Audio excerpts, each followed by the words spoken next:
All right. So maybe if we want to get started here, if you could just introduce yourself and maybe talk about um, first like your IU experience, the classes you've taken, like your concentration, a little bit about what took up your time while you were here, and then making that transition and moving to LA after that. Yeah, absolutely. So yeah, a little bit about me. I'm from Indiana. I'm from northern Indiana. Grew up like on a farm in a kind of rural area, and so yeah, I've had a couple sort of culture changes as I went to Bloomington and then out to LA. But in at IU, my concentration actually ended up being entrepreneurship, which is kind of funny. I took the first film sound class for concentration and really loved it. And then, to be honest, the next class in that concentration was the like 4 hour, like Tuesday, Thursday, 8 a.m. class. And I said no thanks and switched concentrations to entrepreneurship. But the nice thing is that ended up actually being really helpful for freelancing, and so I'll get into that a little later. But yeah, I started as a musician. Been playing guitar since I was around 12, and went into it thinking I was going to be a music producer. Did a lot of like trying to network in Nashville and really was interested in going that route. And then eventually, I think it was junior year for me, the Vickers Award started up, the first one, and so I had the opportunity to be the lead engineer on that and kind of head up a lot of the processes that we went through. I think nowadays, if you guys are still doing it, I'm assuming there's a whole click track involved. Thankfully, Yeah. yeah. The first time there's no click track. It was just conducted, and it ended up being like one of the most massive classical music editing projects that I've at least been involved with. I But I don't um, want to sorry, but I don't want to cut you off. I haven't seen the words yet. So what exactly do you do there? Yeah, thank you for asking. So the Vickers Award is, I'm assuming they're still doing it, but it's a Oh, what? collaboration between the composition department, our audio department, and the media department, like the media school with editing and such. And so a composition student was basically given a grant to spend a few months writing a through composed composition to an old silent film. So with the silent films, they would have had scores written out and intended, but the idea is to take the silent film and reinterpret it for the composer. And so then they write a whole score through compose. So it's about 90 minutes of straight score recording. And then it's all recorded in the Joshi studio with full ensemble of whatever the composition calls for. And then we take that recording, do an edit of it, and then the idea at the time was that it was going to go on Blu-ray. I'm not sure if that's what's still going on, but that was kind of what the intent initially was. And but then at the end of all of that, they have a live performance with the silent film at the IU Cinema being played and the composition being played alongside it in real time. And so then we do a live mix, kind of like I know there was didn't you guys just do ET in the Mac where it was a Yeah. live score? Yeah, so similar to that, just with the addition of an actual full recording process, like a score recording in Joshi. Yeah, does that kind of clear up a little bit? Yeah. Cool, yeah. Yeah, please, especially because it seems like we're kind of a small little group. Like any questions you have, let me know. I'd rather this be conversational than me just like talking at you guys.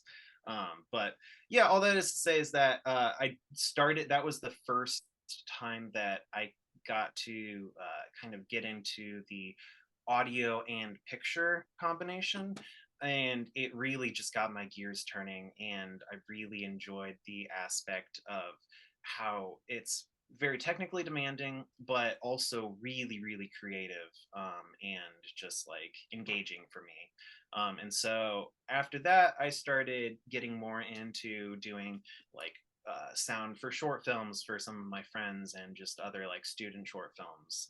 There's the oh shoot, now I can't think of it, but there's another film process or project like that that is a collaboration between, again, the media school and our the composition department, and then our audio department. Um, now I can't Double think of exposure. Thank you. Yeah. Double exposure. So I did some double exposure, things like that. Took the Chandler's film sound class. I don't know if actually, out of curiosity, how many of you guys have taken the film sound class so far? Everyone except Will, they've made it I'm taking it optional. next semester. Yeah. Yeah, I It's think not- our like the fourth year class right now was the last class that had it like mandatory. Got it. And so now like an electives, so. otherwise it's just elected, like if you want to take it. Yeah. I think it's cool. I want to take it. Cool. Yeah, that makes sense. So some of this information is going to be a little repeat from that, but I'm going to try to make it a little bit more specific. But yeah, so taking classes like that got me a lot more into the idea of being on the post-production, like sound for film side of things, rather than just strictly music production, music recording, and all that. And so yeah, then I was kind of transitioning out of around junior year, senior year. I was transitioning out of the idea of just doing Nashville and or New York, wherever I ended up doing music production, and really started kind of thinking more about for film and going that route. And so senior year, spring semester, when I was really starting to try to find internships and kind of narrow down what my options were going to be, was also inconvenient thing that came up with COVID. So the first time I actually was ever in California, I had a trip booked out for like a week and hit up all of the IU alum that I could find that was in California. But it was basically like I stepped foot in San Francisco, and then a day later, pretty much all hell broke loose with the pandemic. And just everyone who I had meetings set up with canceled, very rightfully so, because no one had any idea what was going on. And so that kind of set me up on a different trajectory than I was initially expecting. So yeah, I kind of ended up, I met who I could, which was just a couple of alumni that they were like, I can talk to you over Zoom now, kind of a thing. And I totally took that.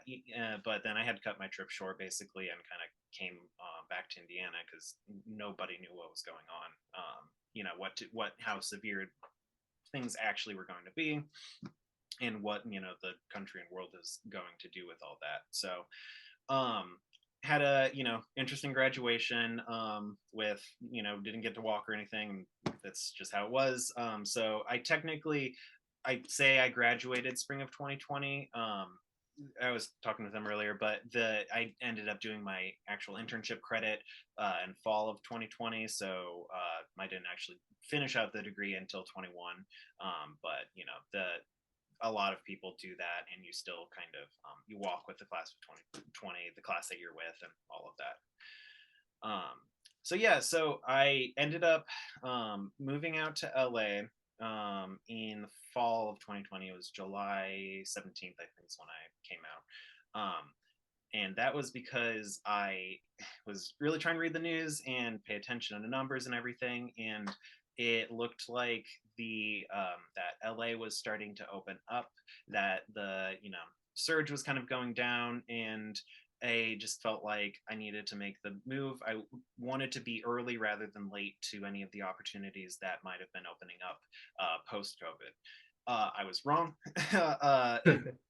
For the second time, basically, I stepped foot back in LA, and then about a week later, we had LA had I think the biggest surge in COVID that they had that year, and then that wasn't that. I think sometime last year got another another record broken, but for a while it was the biggest surge in LA, and so everything closed down. So it just caused some interesting pivoting points that I needed to make. But long and the short of it is, I was really blessed and really lucky with a lot of opportunities. One of which was when I moved out, I just paid for a month of an Airbnb, and I said, I need to find a place, some sort of permanent place within that month. Thankfully, the Airbnb host was also in the entertainment industry. He's actually in the kind of child star, like Disney sphere, back when he was younger in the 90s, and so was connected with that a little bit. And so just what ended up being a really good connection, and we came to an agreement where I ended up staying there for about 7 months during like the first few months, or the first 7 months of LA. And that was a really great just landing point as I was trying to get connected, know people, and figure out like what I was going to do.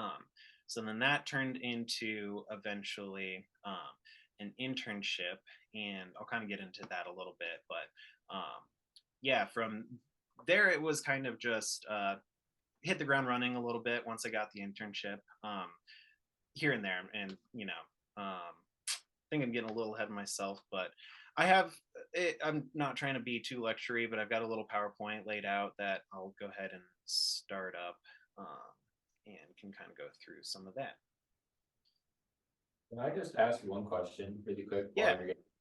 So you said you were like, you at one point went to San Francisco. Is there, I've been like looking at a bunch of like both like music stuff, but also like stuff for film and video games. Is San Francisco have a lot? I know I have a lot of the tech industry. Does it also have a lot of like post-production for films? There's a fair amount. I was mostly actually going because Skywalker Sound is in San Francisco. And Larry Groupe, a composition professor, and I was involved with him through the Vickers Award. He once recorded one of his scores at Skywalker, and so he had a connection there and was really gracious to help push for me to get a tour there, just a tour to at least see the place and meet some of the people. But yeah, unfortunately, that was one of the first people that canceled, and it wasn't a personal thing. Like the entire facility was shutting down. So that was actually the main reason I went to San Francisco. I only had like a couple days planned there, and it was just to visit Skywalker Sound, and then I just took a rental car down to LA. So yeah, sorry, to answer your question, Skywalker Sound is the dream. I'd still love to get back there someday, and maybe we'll. But that's the main place. I do know there are some other independent post-production companies around there, just because of, I think, the sphere of influence that Skywalker Sound has. But yeah, as far as I can tell, most of the post-production happens in LA. LA and New York. I mean, there's actually a lot of post-production in New York as well, like A24. All of their studios are based out of New York, and I love their films. That's also one of the dream people to work with. But I ended up shooting towards LA just because of that's where the vast majority of productions are being made. Cool. Yeah. Any other like questions kind of about my early journey or things like that before I get into it? I guess I'll ask, so while you were like in San Francisco before you got your internship, what were you doing? Just looking for jobs, or did you have like a different part-time job, or? Yeah, no, so the San Francisco was just like a couple day trip, and Oh, I'm sorry, yeah. oh no, all good, yeah, absolutely. And so that was literally just because Larry Groupe had helped me set up the meeting at Skywalker Sound. So at the time I was even trying to like find apartments, just find any possibility that if the meeting went really well and they're like, oh, we have an internship available, you should apply, that sort of thing, so that I was ready. But that would have been kind of the only reason to stay there for me. mostly because of just the outrageous rent. It's very difficult to make it in San Francisco. I don't know how familiar you guys are, but San Fran is probably one of the most expensive places in the country. Not that LA is not expensive, which we'll get into that too, but it's just, for me, I would have figured it out for Skywalker Sound, but otherwise it was mostly just, yeah, to see it and try to meet some people. So yeah, so the the internship that I got was actually with one of our other alumni. His name's Brian Berger, and he was about kind of the difference between me and you guys. He was like 3 or 4 years older than me, and when I first kind of moved out to LA, I just hit up everyone that I could that I knew, and it happened to be that they needed, people to fill an internship that they were still doing in fall of 2020. And so that's kind of the first jump into post production professionally that I made. So make this quick, but these are some of the films that I'm the most proud of that I've done a little bit of work on, in varying degrees. Most of these I ended up just doing like one small role, but it was just kind of, these are the ones I'm a little bit more proud of. But so the actual position that I have, that I've worked towards, and I call myself at this point as a freelancer, is a supervising sound editor and re-recording mixer. We'll get into a little bit more of what that actually means. But backing up to the internship, basically I did the internship and I learned a lot. But there wasn't also a ton going on, just with everything was slowing down in the fall of 2020 with COVID. But I was fortunate to have, at the end of the internship, basically like January, first week of January, the head of post production there reached out and asked if I would be available to, basically as a swing position, just to fill whenever they had a little bit more going on. And so I started doing like Foley. There's always Foley needed for projects, just because of the tedium involved and the time it takes. And a lot of people don't terribly want to do it. And so I did, basically fill in Foley here and there for projects. So that's like iMordecai here on the top right is one of them that I did some Foley on to start. And that was a really fun project. And then eventually it was just a little of everything. Eventually somebody needed some backgrounds filled for a project, and so I would hop on board for that. And then I ended up doing a lot of ADR supervision for the same reason of, there was like things needed here and there. And ADR is another thing that like a lot of people don't want to do. And so I was game to just try everything, and just, I'm a big proponent of say yes and figure it out later. It's worked out for me pretty well. You have to be careful with that. You have to know what, at least have an idea of what you're getting into. But in general, I pretty much just said yes to everything. And so throughout the years, I've still been working with this company, which is called Buffalo 8, as a freelancer, and it ebbs and flows in an interesting way. There's some months that I'll end up working like 50, 60 hours a week on shows with them, and then they'll dry up randomly, and I'll need to, find other work to fill myself for like a month or two. There's a saying out here that it's work is feast or famine, and it really does seem to be that way. Like January of this year, I was from Buffalo 8. I was pretty dry, and had to, find a lot of other freelancing opportunities to fill my time. And then basically in the matter of a week, I had like 2 features and 2 shorts like piled on top of me at once. So it's just interesting. I think it just has to do with just the way that the city ebbs and flows, and that the way projects go. But so all that is to say is that I've been blessed to have Buffalo 8 as a general filler. And even though I'm a freelancer, it fills most of my time. But I've also, it's not enough to actually like pay my bills full time. And so I've still had to find other opportunities and do the freelance networking grind, to be able to like, just stay afloat, if that makes sense. Let's see. So I've got a couple basically I'll talk a little bit about the post-production workflow, all the different kind of like roles that are involved a little bit, and then I'll get into like freelancing a little bit more. Basically, I just want to make this valuable for anyone wanting to get into either like post-production or just trying to do freelance stuff. The I'm basing it towards LA, but I think it really is going to apply to any city. Um, so here's the basic rundown of how post production goes. So first and foremost, especially as a freelancer, is bidding, and that just involves kind of landing the client. You know, you might know someone that wants to work with you because you're a talented sound professional, but you have to there's an amount of legal considerations that you kind of have to work through. And so that just involves like giving a quote, giving an estimate for all of the work involved, and all of the different aspects that you need to know. So some of that involves booking a facility. Like I'm able to sometimes use the facilities at Buffalo Eight where I mostly work, but I can't really bring outside clients there. And so there are other studios around town that I book for reviews, like in-person reviews, or even just checking for like theatrical loudness and making sure that everything sounds good over multiple platforms.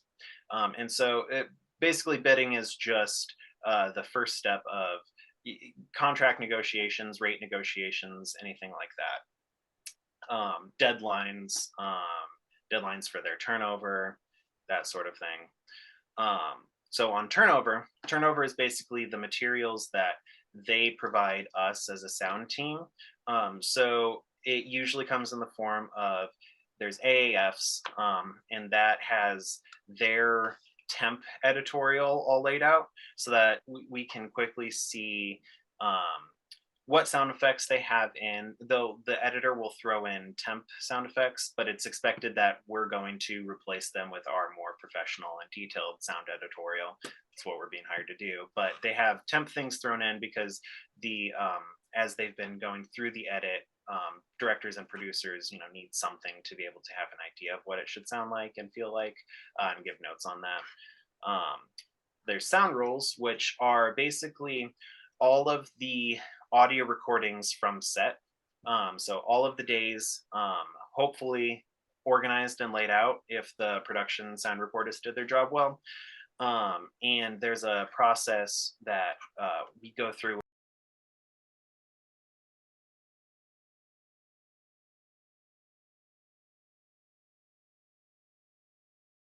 like an A and a B kind of boarded.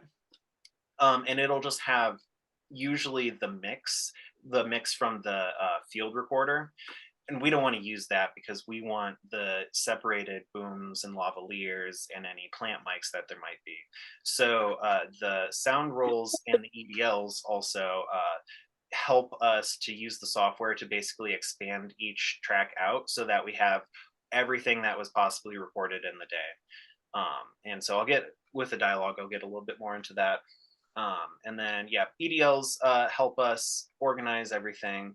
And then the picture refs are just hopefully a fairly low resolution reference for us to throw into Pro Tools, because Pro Tools can't handle like 4K video super well, but it's usually like just rounded down to like 1080p or something so that Pro Tools can handle it well enough, because Pro Tools is a little bit picky with video files and such.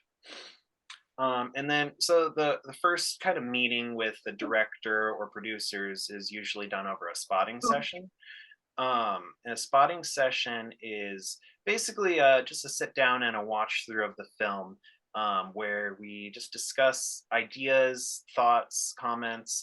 If we have any questions about what we should be doing, that's the time to get these things out so that everyone is very clear on what the actual sonic goals are for each director and each filmmaker.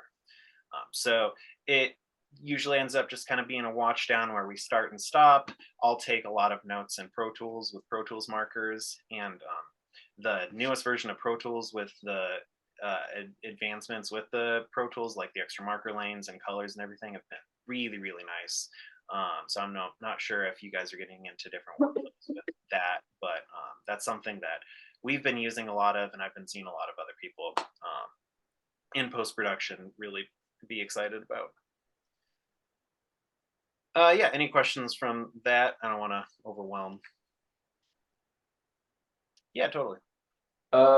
Just for like EDLs, so is it kind of like the EDLs hold all of like the AEFs and the sound rules, or is it more like the EDLs help place everything in Pro Tools that the temporary stuff is set up?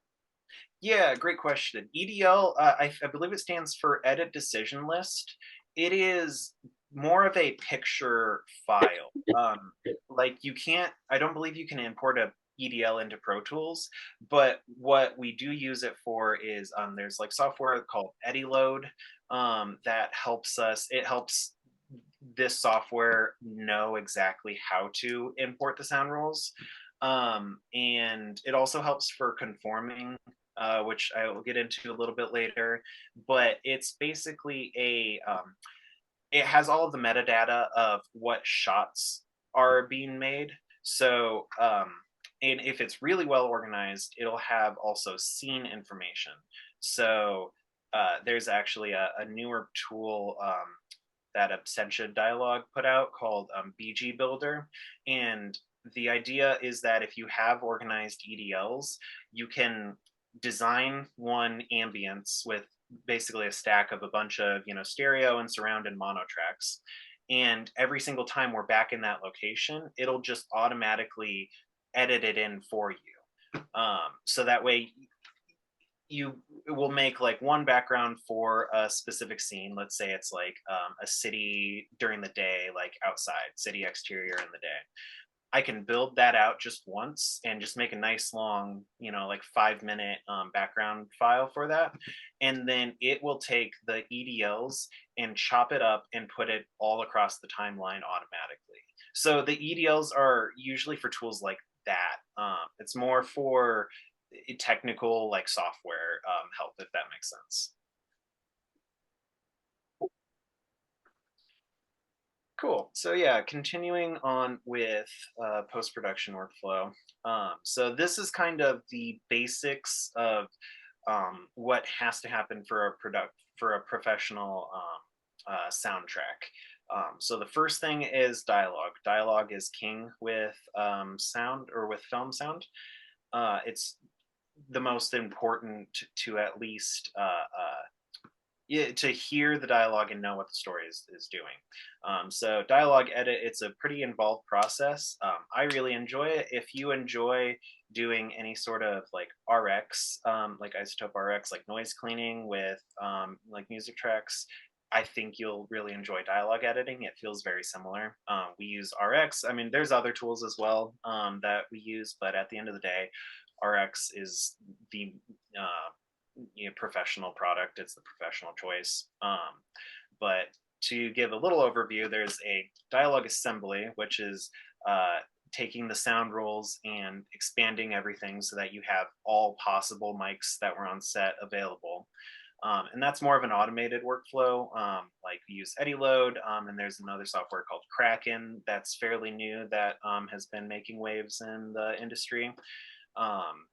And so then after you make a dialogue assembly and have everything laid out and all possible mics there, then you do what's called the dialogue build. And that's going through and choosing what mics are best. In general, you're going to always have a boom and a lav, but sometimes maybe the lavalier was really scratchy because of movement or something, but they happen to have a plant mic nearby. And sorry, I should back up. A plant mic being a microphone that's hidden on set. I believe they call it a plant mic because a lot of times they'd hide it in a plant. But something that's, you know, static on set that might be near where a character is supposed to be blocked, and so that can help just be another way to get good, clean dialogue. But in general, yeah, we're using one boom and one lav, and the dialogue build is the process of going through and choosing the best microphones for each line. Yeah. So you're talking about like how with the dialogue assembly, you have the different microphones for each of the scenes. How does the dialogue assembly work with takes too? Like, is it like, oh, like this section's take one, this section's take two, or is it more like you have to swap back and forth between the takes of each microphone? Yeah, great question. So thankfully, usually those decisions are already made for us with the edit. Um, so they're the when they put the edit together with Premiere or DaVinci Resolve or whatever picture editorial software they're doing, um, they're making those choices. And then those choices get reflected down through the AAFs and the EDLs that we get.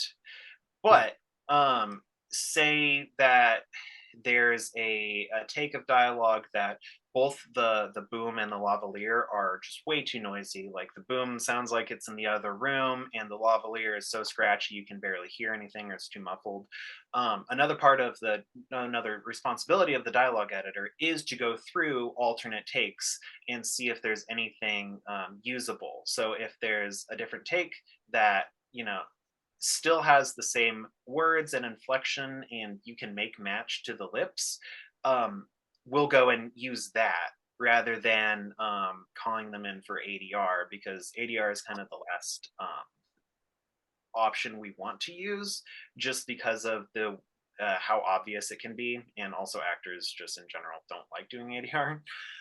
So we basically do everything that we can to salvage all of the production sound. And I was listening to a podcast with Johnny Byrne, who's the sound designer for Nope, and then more recently Zone of Interest, which is a great film if you haven't seen. Very, very incredible sound. He was even talking about he'll grab like syllables from another word. If there's like a crash under half of the word from the take, but the rest of it is clean, he'll go and see if he can find just like a syllable.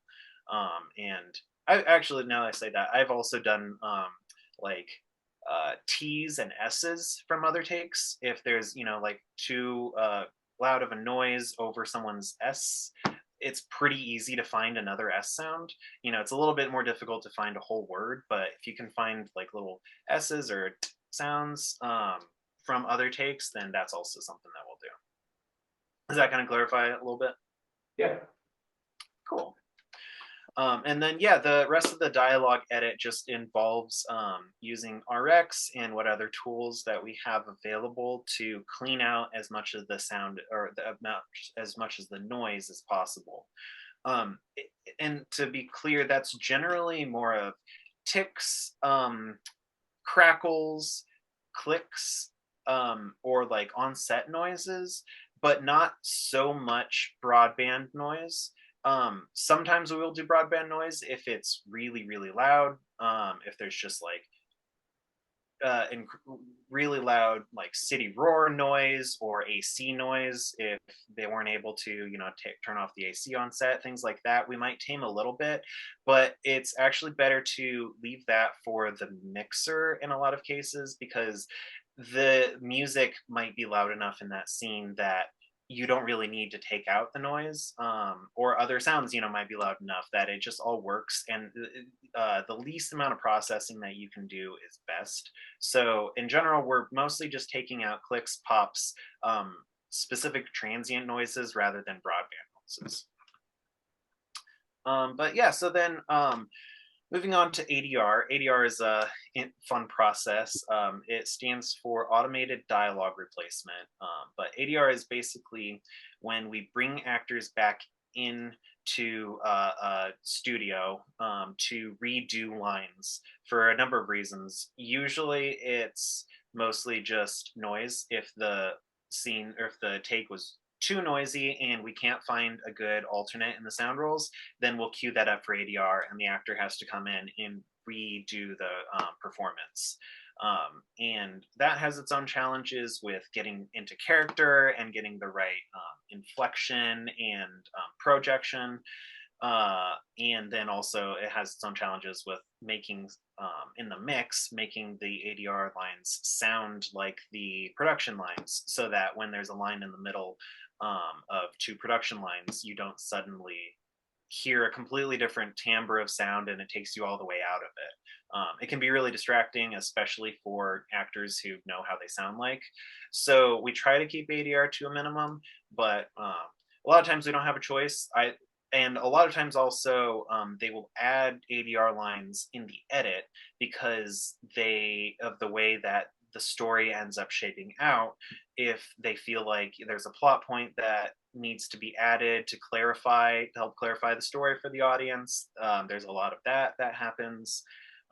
Like the latest film that we're mixing this week has about 200 ADR lines, and it's just because they had I think they had a difficult time with the edit, and so they really needed to like reinforce other story points. And so they do that with usually with when the character's off screen, they'll add something. Um, but then I've also had times where they completely change a word for a character where you can see their lips and you can see their face, and so then you have to try to figure out how to make that match. I'll say I use vocal line actually a lot for that. So it's both useful for music and for ADR. But yeah, there are all sorts of little tricks that you can do to help things match.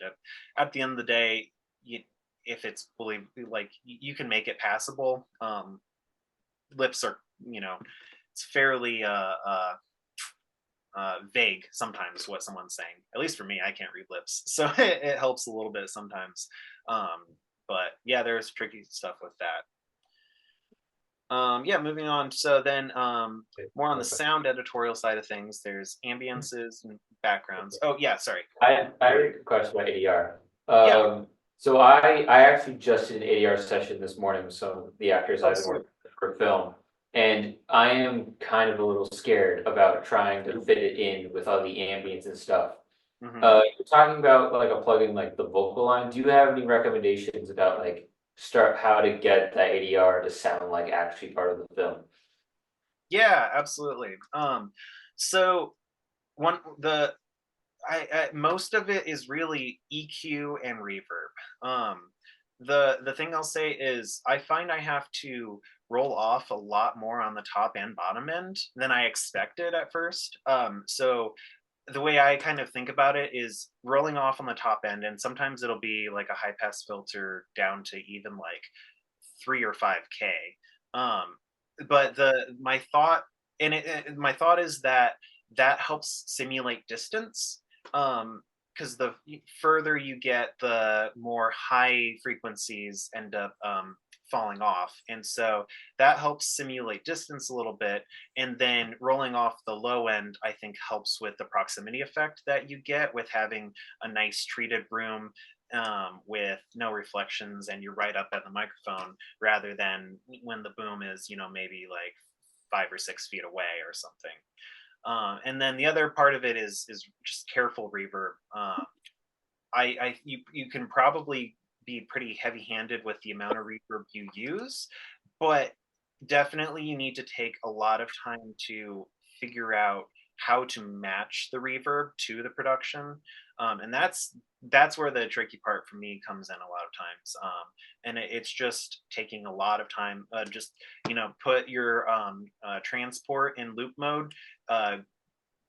Select the line and maybe select a production line before and a production line after it, and then have that take and just loop it and keep going. And it'll drive you crazy a little bit because you're hearing the same 5 to 10 words all at once. But yeah, just like keep looping it and trying to figure out what little EQ and level and like reverb moves you need to do, and eventually it starts to feel natural. I think I do know that there's a newer tool called Chameleon.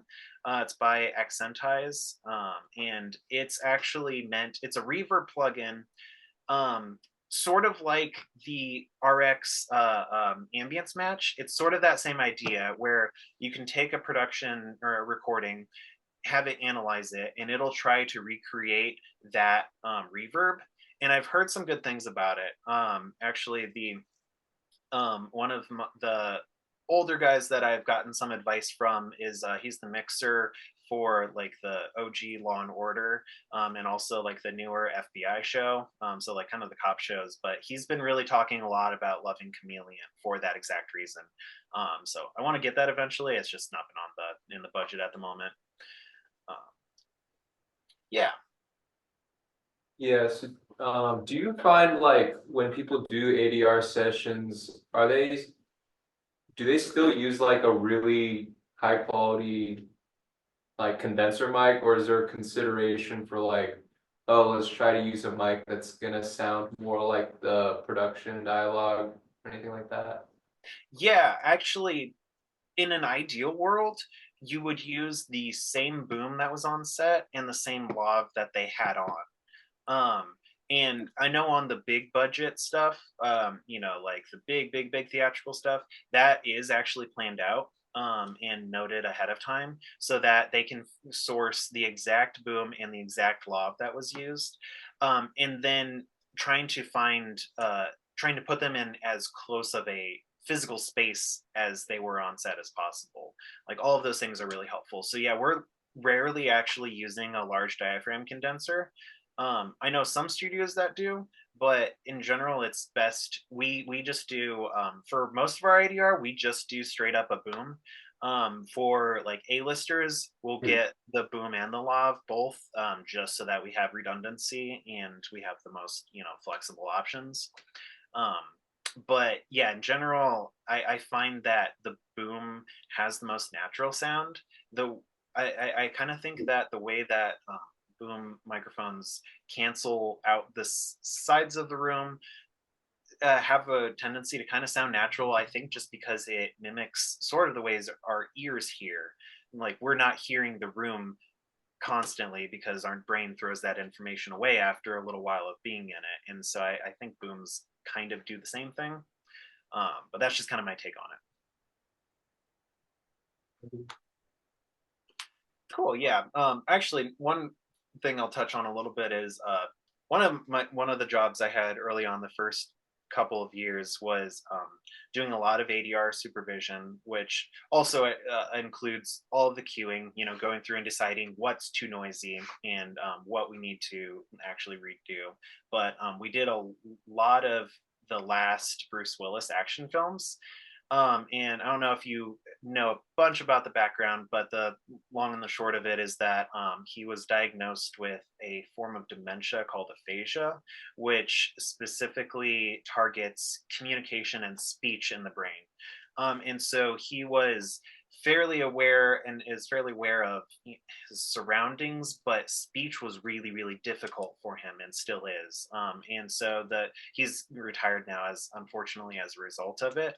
But there was a good year when we were finding alternate solutions for that, because he wasn't able to do his own ADR with that. And so we had a lot of talks with AI generation, like AI voice generation.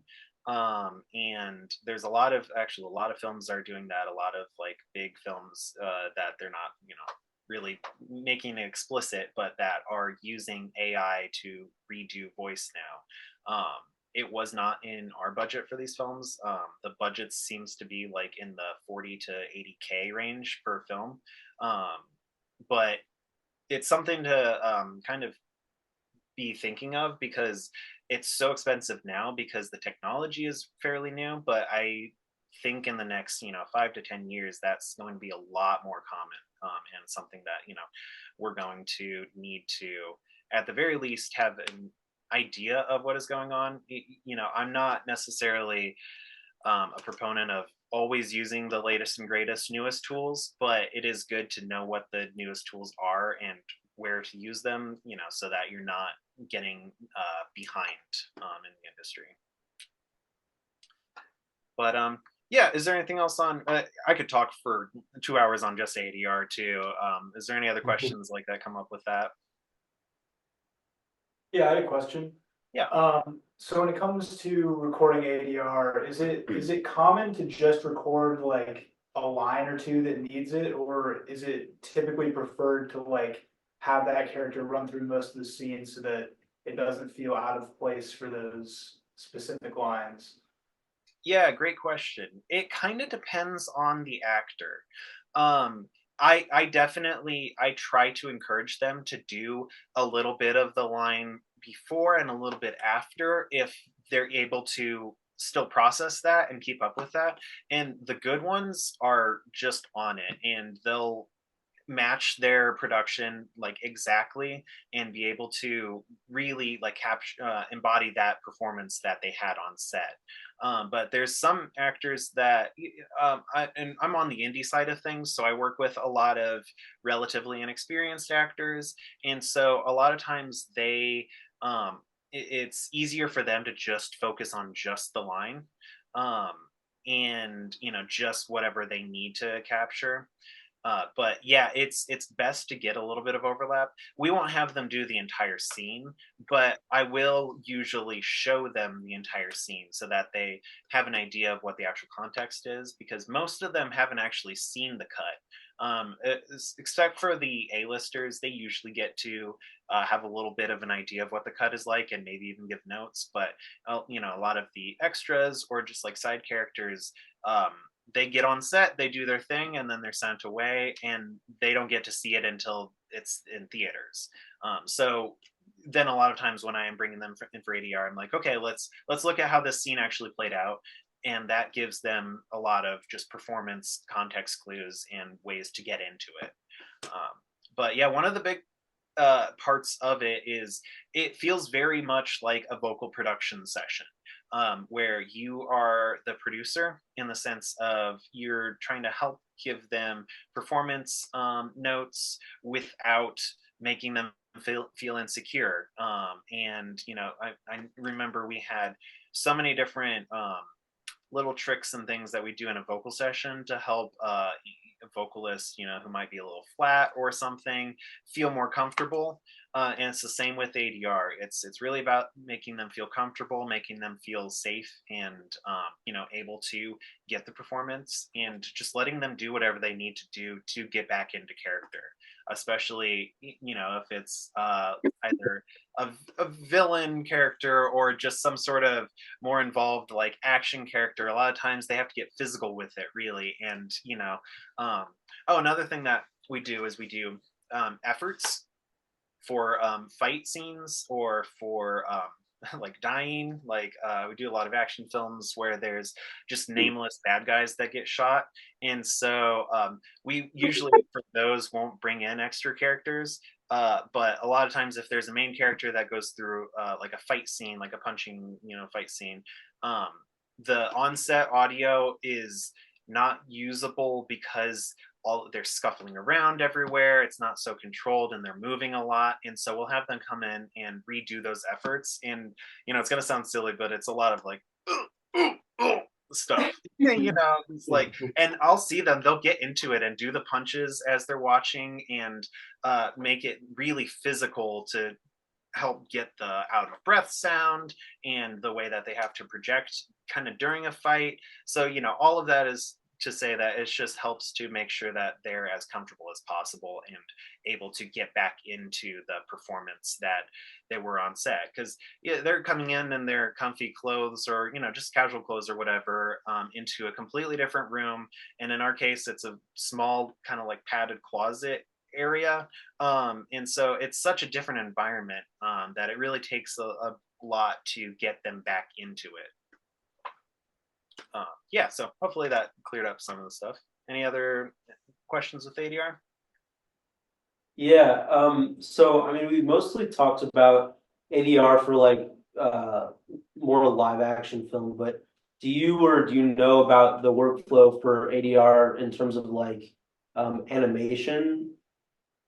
Yeah, that is a very different process. So I haven't done a ton of animation. I've done, I think, 2 animated little shorts. The I believe the workflow is they get a general, like a very vague, quick storyboard, like written out and roughly animated. and then they'll bring the voice actors in with the director and have them read the lines. So that's kind of more of like the actors on set experience, is coming in and reading the lines and like working it out. A lot of times they'll bring in, it's not just one actor at a time. They'll bring in all the principal and get them in the same room and have them play off of each other and act off of each other. Like there's a really great behind the scenes. Um, this is more stop motion animation, but the recording for like Fantastic Mr. Fox, Wes Anderson had them be as physical as possible with the lines. Like there's a part where they're on a motorcycle and with a little sidecar, and so they got a motorcycle with a sidecar and didn't drive it, but just had them on it while they're doing the lines.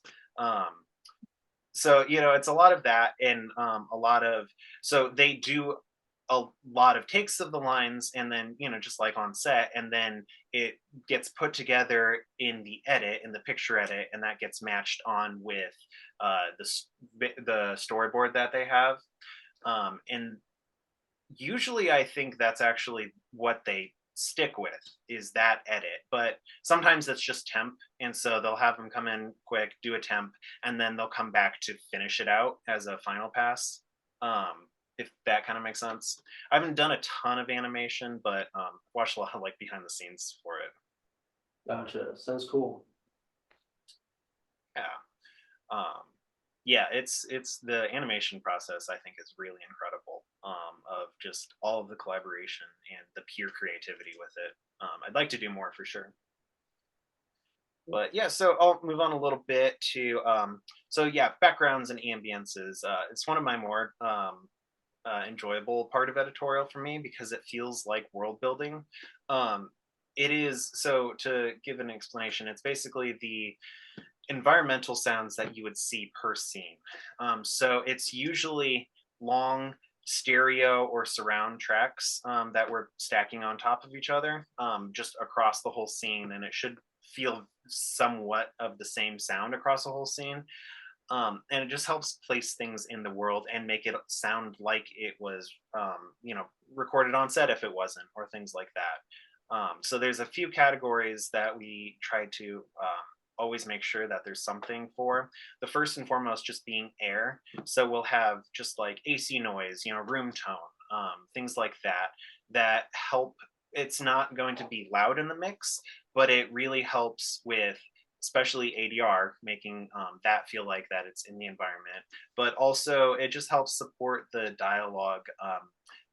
If it's a little bit noisy, then I can take the air and the room tone track in the backgrounds and push it up a little bit, so that it all feels natural and flows evenly and smoothly, so that you don't suddenly hear, when the dialogue's pushed louder, that you hear the room tone also way louder, because that's distracting.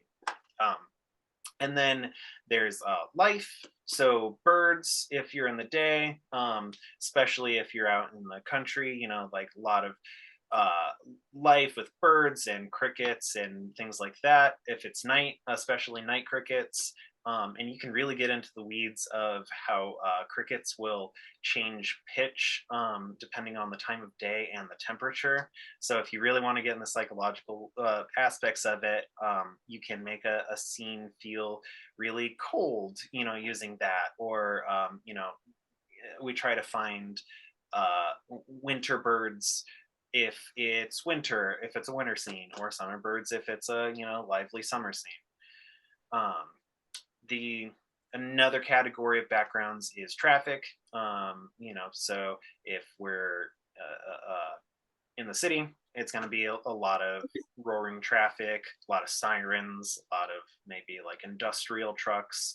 But if we're in a suburb, we might only hear a car pass every 30 seconds or minute or so, or like a more residential area. And then if it's really rural, you don't have to have traffic. Or if it's a period piece, you definitely don't want to have traffic. And so that ends up being sometimes more difficult, because I think I find a lot of sound libraries backgrounds will have traffic, just because there's kind of traffic everywhere in the world, or most places in the world, especially in cities where a lot of post-production is being made. And so sometimes more difficult to find sounds without traffic. Sometimes you have to record your own ambiences. It's actually encouraged to record your own ambiences if possible, but you know, there's only so much you can do on a schedule like we have, which we usually have about a 4-week timeline for the editorial, and then 1 week to mix the film, to put all the editorial together. And then another part of backgrounds is Walla. So all of the, it's unintelligible speech that gives the presence of people, and that there's movement, and that people are talking in a room. So if you're in a coffee shop, you know, there's going to be a little bit of Walla, but if it's not too crowded, then it's not much. It might just be a couple in the corner, you know, conversing. And it needs to be unintelligible for the music and effects mix, which we'll get into with like domestic and international deliverables. But that's another aspect that we add to it, just to give life and make it feel like that there's things going on, and that the soundscape feels full and just interesting. Yeah, moving on then. So there's sound effects. And sound effects often is split into hard effects and sound design. They are very similar, and that line gets blurred a lot film to film. But in general, some examples of hard effects would be, most doors are hard effects. So doors opening and closing. If things are crashing in a room, that would be a hard effect, unless it's slow motion crashing and it's really designy and kind of ethereal, then that'd be more of a sound design part. But cars in general are part of sound effects.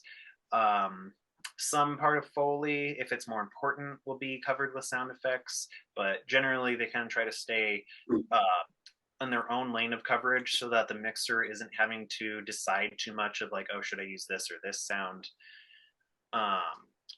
And I'm trying to think what else are hard effects.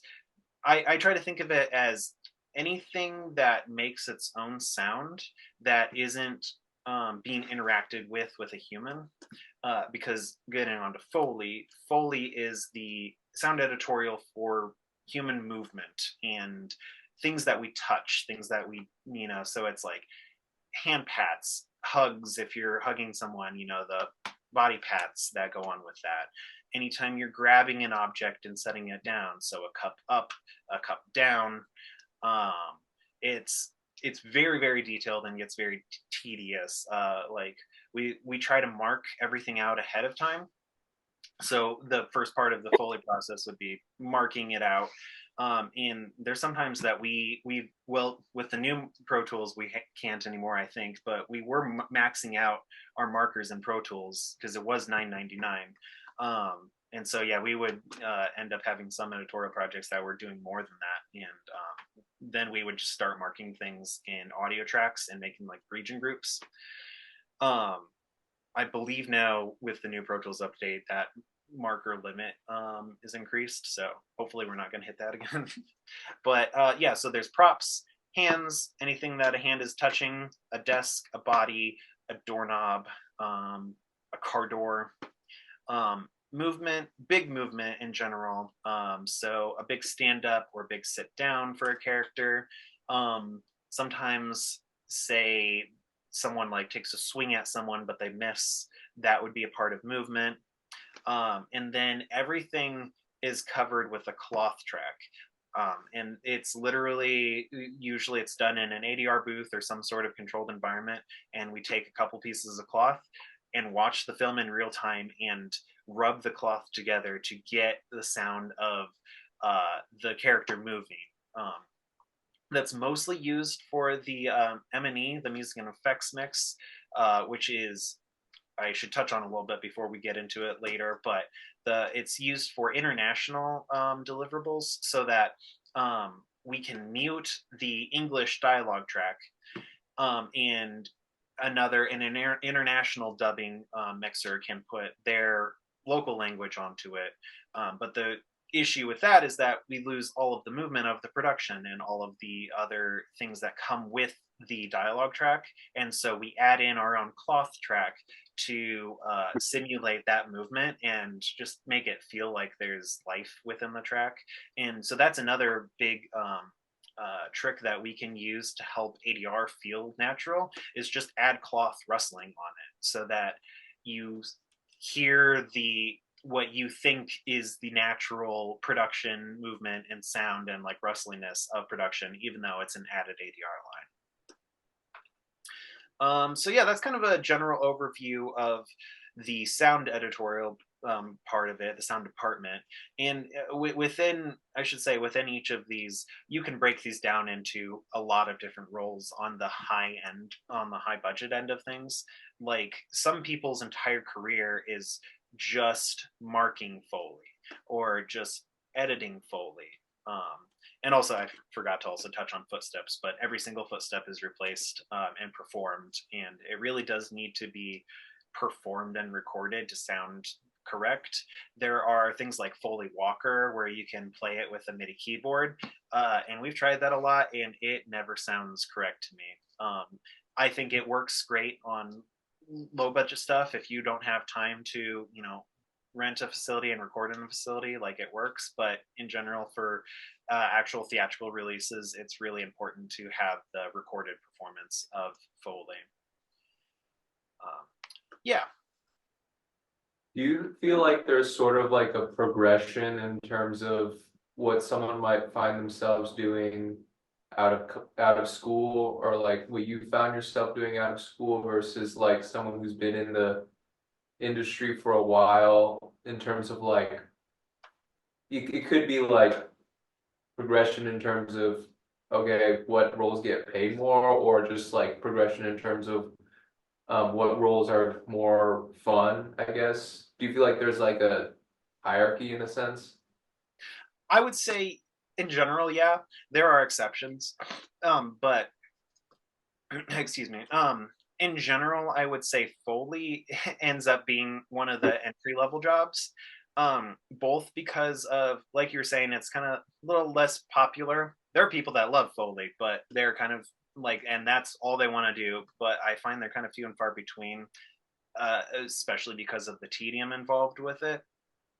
But and there are a lot of roles that you can kind of split up within Foley. You can, because there's needs to be a Foley recordist and a Foley artist, someone operating Pro Tools as kind of a Pro Tools operator, and doing the recording, taking the person to the next cue. And then there's the artist who actually does the performance of, clanging things together to get the sound right, or doing the actual just walking.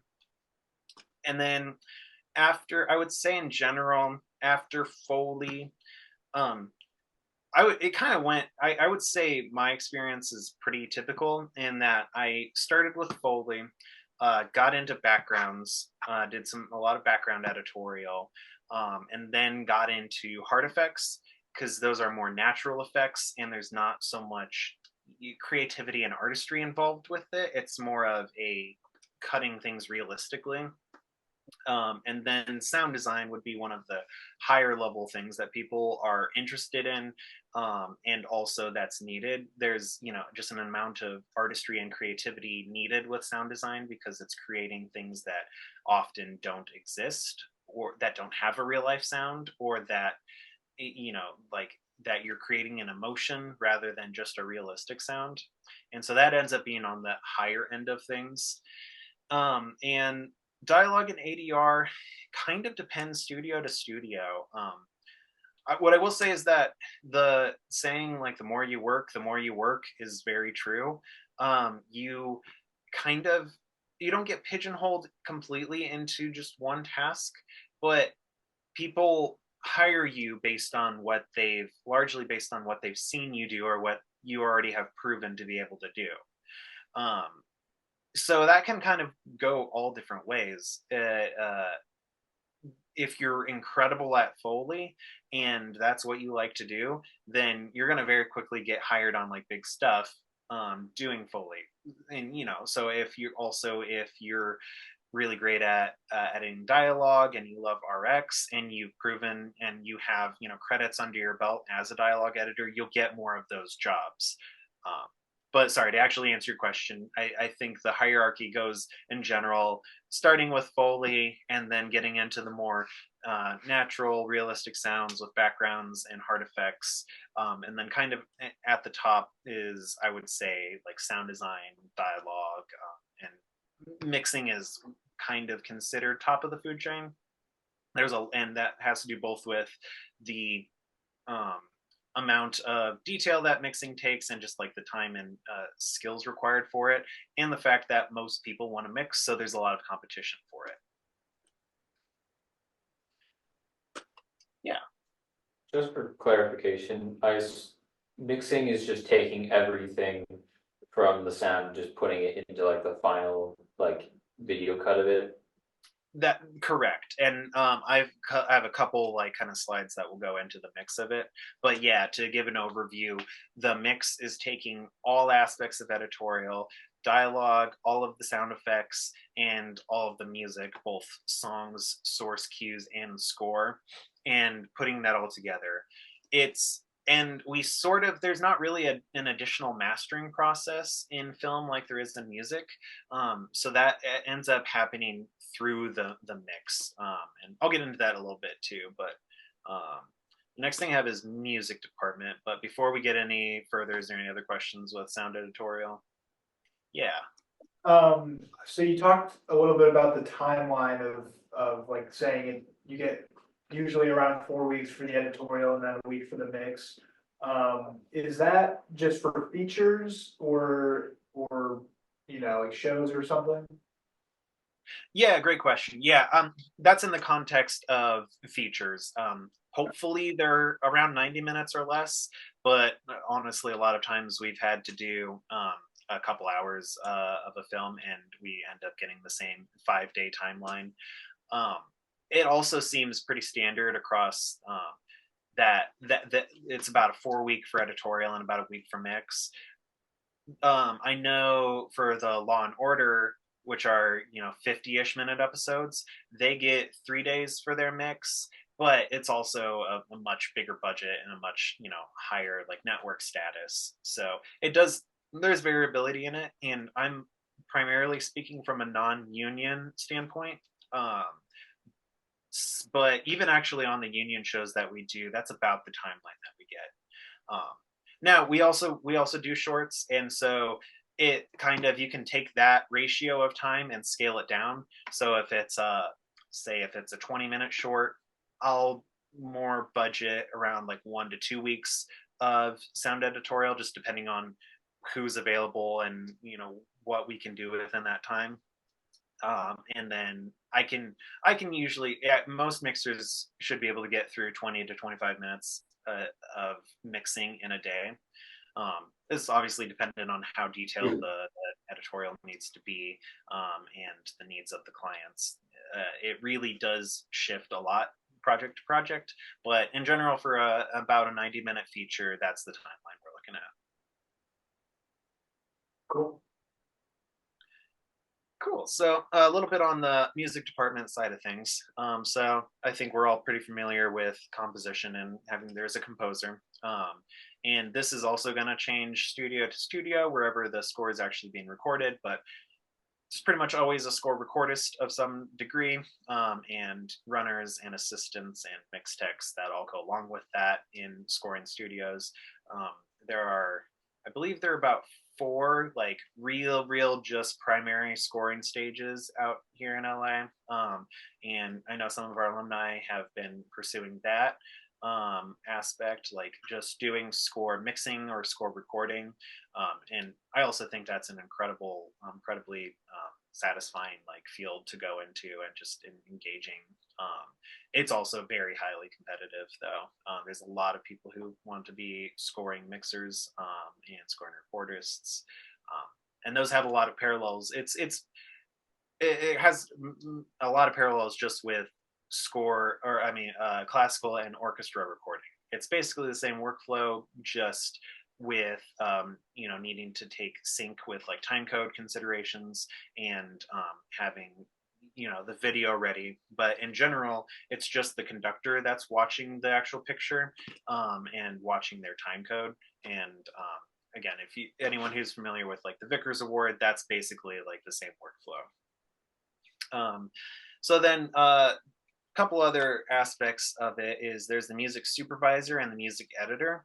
A lot of times those are the same person, but a lot of times it's not. So a music supervisor is actually in charge of picking the songs and going through the music clearance of it. And so by a song, I mean not score, not original music written for the film, but songs that are already released that they use in a film.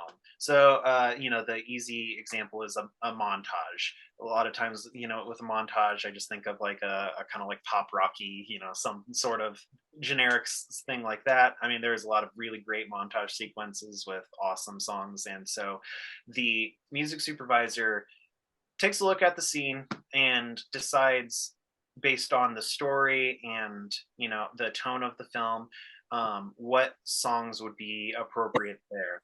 And so they pitch those songs to the director, and the directors will approve or give notes. Maybe they want it to be more upbeat, less upbeat, more, whatever they need to fit the tone of the film. And then if that song is approved, then the music supervisor is involved with making the deals with the labels, negotiating the actual like use and clearance of the song and how the royalties will go out. So a lot of music supervisors have relationships with labels, and that's their main job, is just negotiating and trying to get the best deal possible. Like for instance, one of the films I supervised about a year ago finally got distribution, and so the music, there was in the scene, like the actors are singing like bad boys, bad boys, what you gonna do?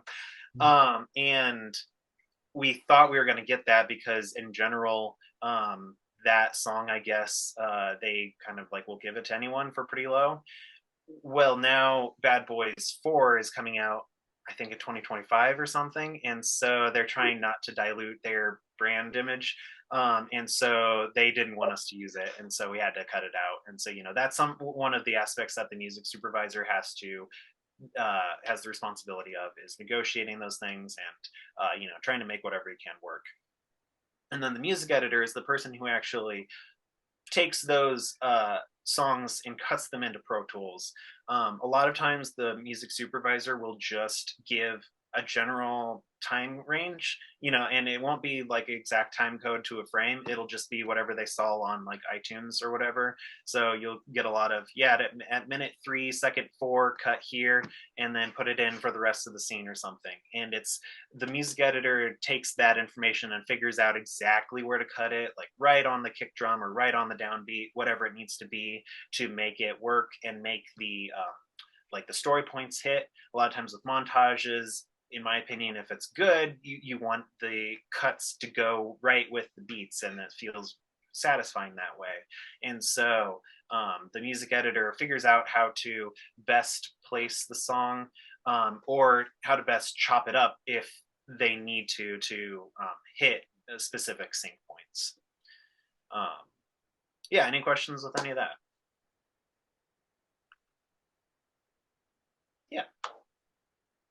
So it sounds like you've done a lot of different roles within like post-production. Like you mentioned your experience as a music supervisor. Do you think like, I guess, how did it come about that so you got to do so many different things? And do you think it's beneficial to brand yourself as doing one thing rather than like multiple things in a way? Yeah, for sure. I think most of it came about the fact that at Buffalo Wake, I started as mostly a swing position of just filling in things when they needed help. And so there's a lot of times I could have said, oh, I've never done that before, but I didn't. I just said, yep. And then I figured out who to ask. like what questions I needed to ask, and kind of to get by. In a way, I really do believe in a calculated form of say yes to everything and just figure it out. But yeah, it's mostly has to do with that, and all the fact that we're mostly on the independent side of things. We do both independent and union films, but on the independent side of things, the budgets are lower, the timelines are quicker, and so it's a lot more of a hands-on, everyone, all hands on deck kind of vibe of, oh well, we need this song cut in, and we don't have a budget to like hire an established music editor, like can you do it? And it's like, yeah, sure, I'll figure it out. And anything with music, I was especially able to pounce on because IU trains us so well in all aspects of music.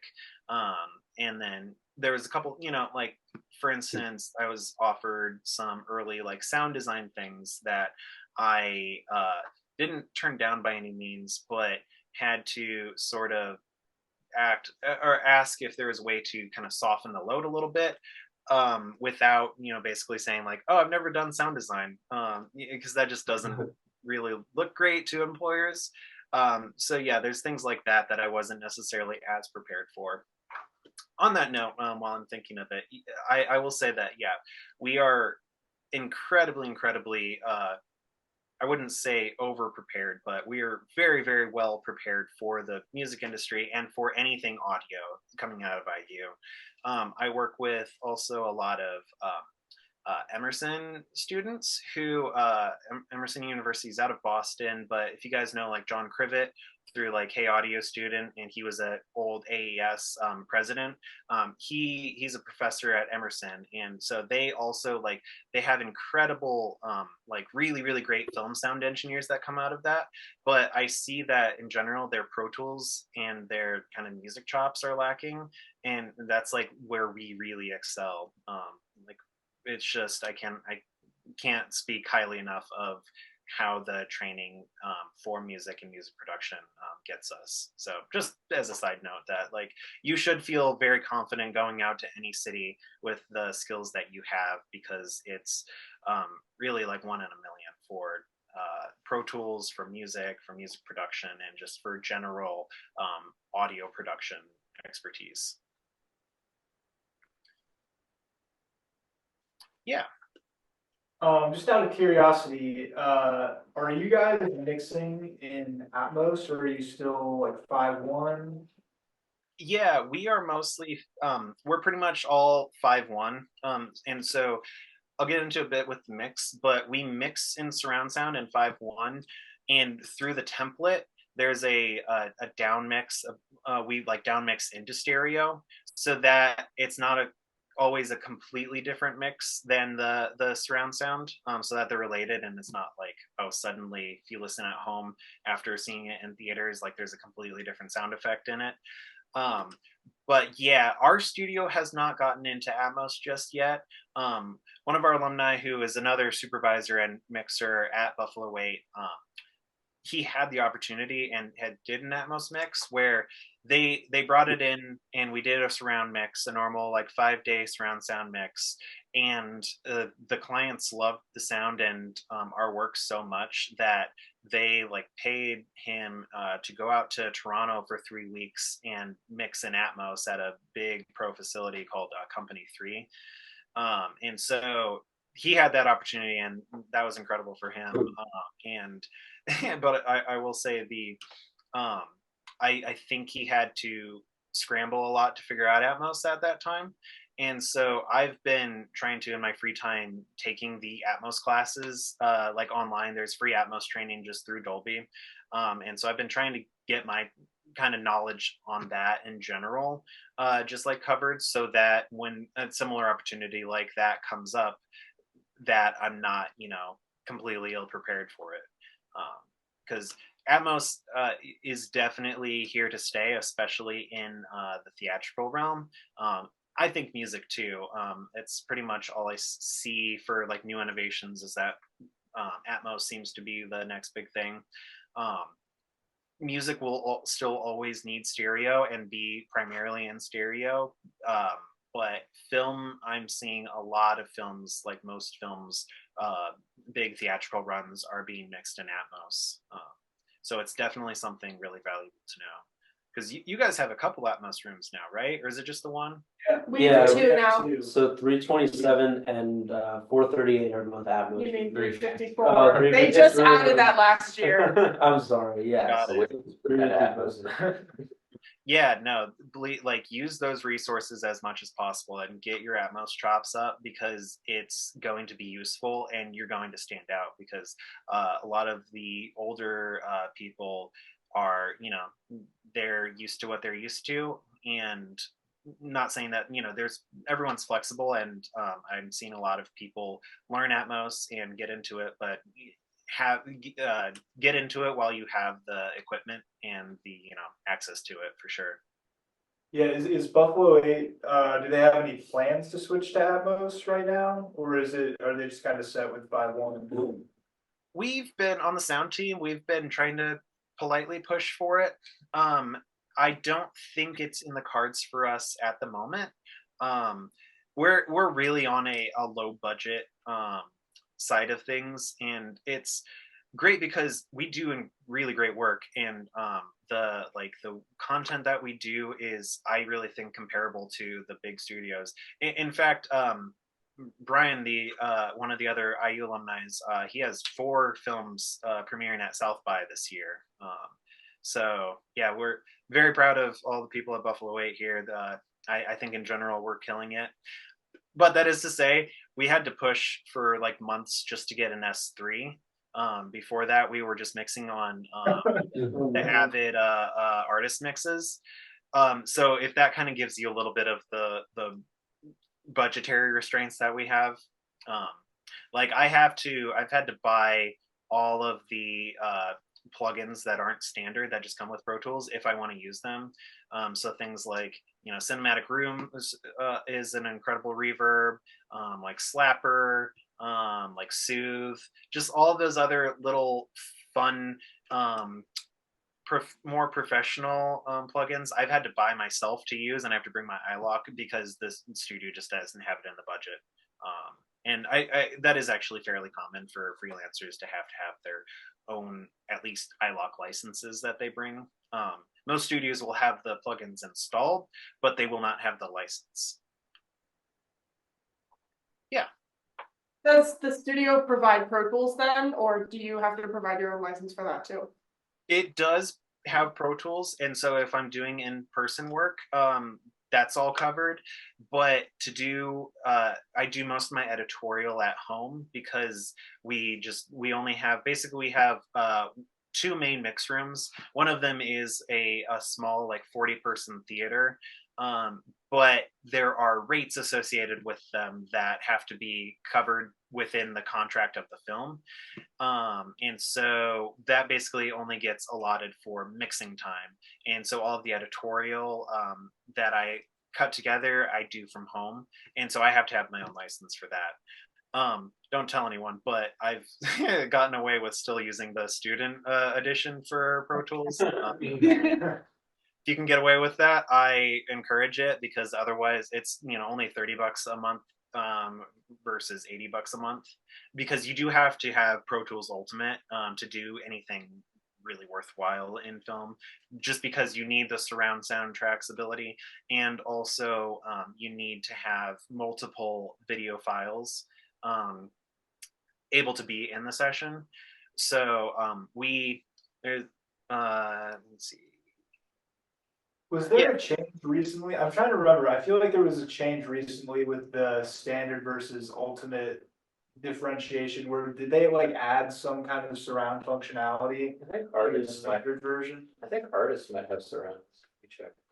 Oh, well, yeah. If I actually don't know, because I haven't caught up. I mean, personally, I'm gonna stay on Ultimate because there's a couple other functions with automation and like clip gain, or not clip gain, but the volume trim, that are really helpful. But if there are surround abilities in like Pro Tools Standard or Artist, like you were saying, then amazing, great, yeah, and like, yeah, save whatever money you can, in any way you can. It's just for me as a mixer, I've committed and figured it out in the budget that that's what I need at the moment. But yeah, for sure. There's been a lot of things with Pro Tools I haven't all kept up on. I've basically just kept up on whatever is pertinent to my work. But I switched to this because of I talk a little bit about reels to long play. One of the reasons you need multiple video files in a film session is a lot of times the film is split up into reels, and the word just comes from the actual physical reels that they used to have to put it on, and it would be about 20 minutes of film is how much you could fit on a reel. And in general, we stick to that. That in general, we try to have the reels cut at around 20-ish minutes. Sometimes it's 15, sometimes it's 25. That's not something we decide. That just gets decided with the video editor and in the editorial process. But then there's a process called conforming where we take the reels that are split up all across the timeline, and we chunk it down into what's called long play, which is just the film from start to finish. So if we have reel 1, 2, and 3, say that's split up across the timeline, reel 1 will go at hour 1, reel 2 will then go all the way to hour 2, and then reel 3 will go to hour 3. And so that just keeps everything nice and spread out. And then during conform, we put everything back together.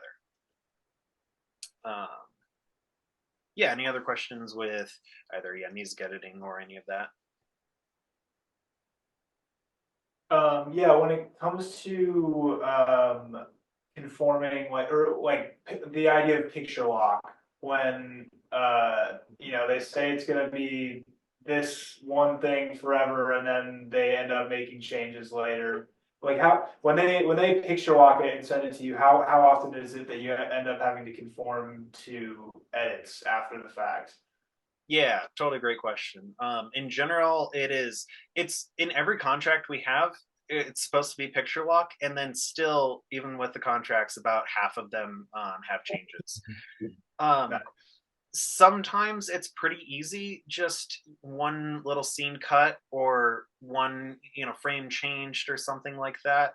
And if that's the case, we'll usually just use the Pro Tools timeline with like the insert time and cut time commands, if it's something that can be easily matched. But then there's a lot of times that it's pretty complex edits, and if that's the case, we use a software called Matchbox, and that's pretty standard across the film industry.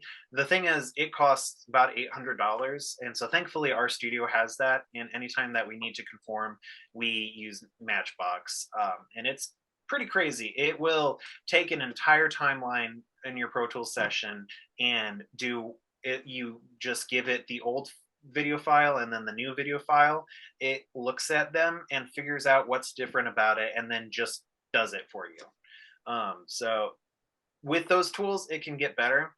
I know on the Law and Order timelines, they get crazy bottlenecks, and they go into it knowing that, and they get a lot of overtime when that happens. But apparently there's been, like, they usually come to expect at least 200 edits the night before a review, and it would just be impossible to do that in that time without Matchbox. And so thankfully that tool now exists. And also on the Law and Order side of things, they have very detailed EDLs and metadata embedded into it, so that it makes all of the software run very smoothly. And that's all worked out within the contracts on that side of things. So, if you're on the big network projects, there's a great chance that you're going to have really complex conforms, but there you also are given the tools to make it necessary and make it like achievable. You're not just like thrown out into the wolves with 200 edits that you have to figure out at 10 p.m. the night before mix. But it does happen a lot. Cool. Yeah. Yeah, I can finally answer the question. One of you've been like talking about a lot of different plugins you use, that are like industry standard, but stuff that you use your own. Do you like, firstly, like when you started in this industry, did you know a lot of them, or did you have to kind of like figure them out as you got them? And two, is there kind of like a general list of what you think is industry standard, and do you recommend us, if we're now at least, and are interested in going to film, start learning them? Yeah, actually, one of the things that I'm now realizing I totally spaced on is I was going to send Roger, and I still will, my mix template that, if any of you guys want to just take a look at it, it'll probably explain some of what I'm talking about a little bit better, at least in a more visual sense. But yeah, I kind of I had a lot of trial by fire, and also just like looking at other people's mix sessions as I could get them, and just asking people questions like the Alex Lee is the guy's name, the re-recording mixer for Law and Order, asking him about those things. But I would say a few of the really industry standard ones are Cinematic Rooms and Slapper. So Cinematic Rooms is a reverb. It's a surround reverb. There's a standard and a pro version. The standard version, I believe, is just stereo, and then the pro version is surround up to Atmos and everything. I'm seeing most like big new mixes use that. If they're not using, there's Altiverb, which is another really good reverb plugin, but it's just, I think it's like $800 or $1,000, and so Cinematic Rooms is only like $200 to $400, and so I'm seeing a lot of people use that, and it's a newer algorithm. It's kind of a newer modern sound. And then the other one is Slapper, which is made by same people who make Matchbox. It's called the Cargo Cult, and it's a really, really versatile surround delay plugin. But we use it for, I use it at least for a lot of exterior slap. Like when you're outside, you don't hear a lot of reverb, because there's not a ton to reflect off, but often there's going to be like one or two small quick reflections off of maybe the building or the sidewalk you're by. And so it feels a little too dead for me to use nothing for exterior scenes, but just a little bit of a slap will make things just kind of smooth out, and make you feel like you're outside. And I'm talking very, very low level, like almost imperceptible, but it's there and it makes a little difference. And then the only other standard ones that I can think of are RX, obviously, is used for dialogue editing. And so, if you haven't dived into RX a ton, I would say get really familiar with that if possible. And honestly, that's probably it. Those were the big ones for me, was getting the Cinematic Waves and Slapper. I think just is kind of the sound of modern filmmaking lately. Not not absolute, but across the board, I'm seeing a lot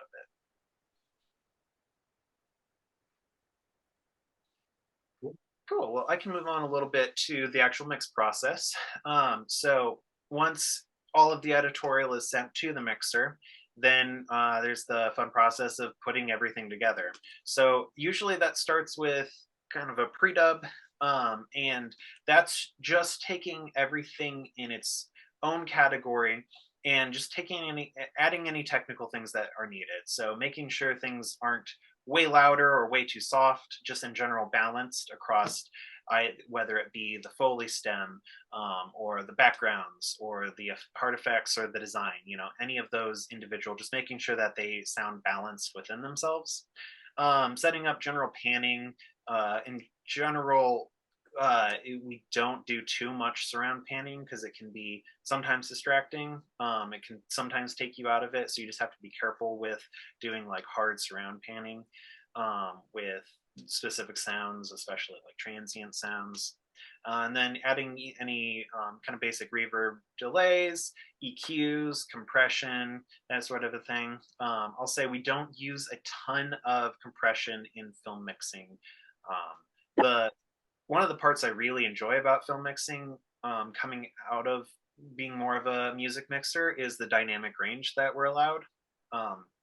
In general, we don't use LUFS as a hard rule for theatrical mix, but generally, like theatrical mixes end up being in the -30 to sometimes almost -35 LUFS range, and that sounds quiet, but you know, in the context of like mastering to -14 or 12 LUFS, but it's played, you know, in a big theater with big theatrical like drivers, and so that it's fun to be able to play with that dynamic range and have things be really soft and then really hit you with like loud sub impacts and things like that.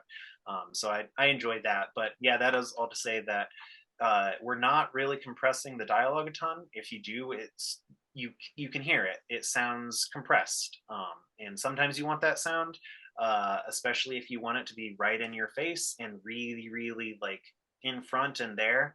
But in general, for natural stuff, we're not doing a ton of compression, so pretty light. You know, like 1 to 3 dB of compression across the board for like each track. And then, yeah, so the conform process happens before the final mix.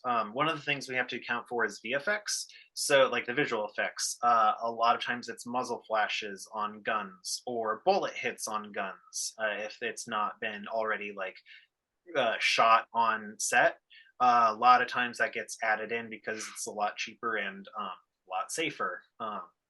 Also, yeah, we just recently finished up our sound mix for Rust, the film. If you've heard of it, we were a part of that. And you know, case in point, adding the muzzle flashes and bullet holes later ends up being a lot safer. So we will, when we get our temp sound reference pictures, a lot of times there's just temporary muzzle flashes added, or sometimes there's nothing and we kind of have to just guess. But then sometime before the final mix, we get a new updated picture reference with the VFX all loaded in, and that's supposed to be final.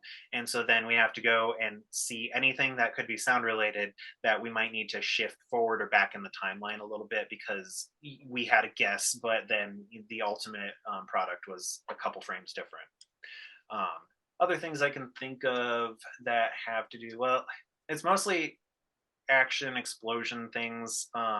Text message pop-ups on phones are something else that we like look out for, because that oftentimes gets added later. Those are generally what I can think of that have come up lately for VFX.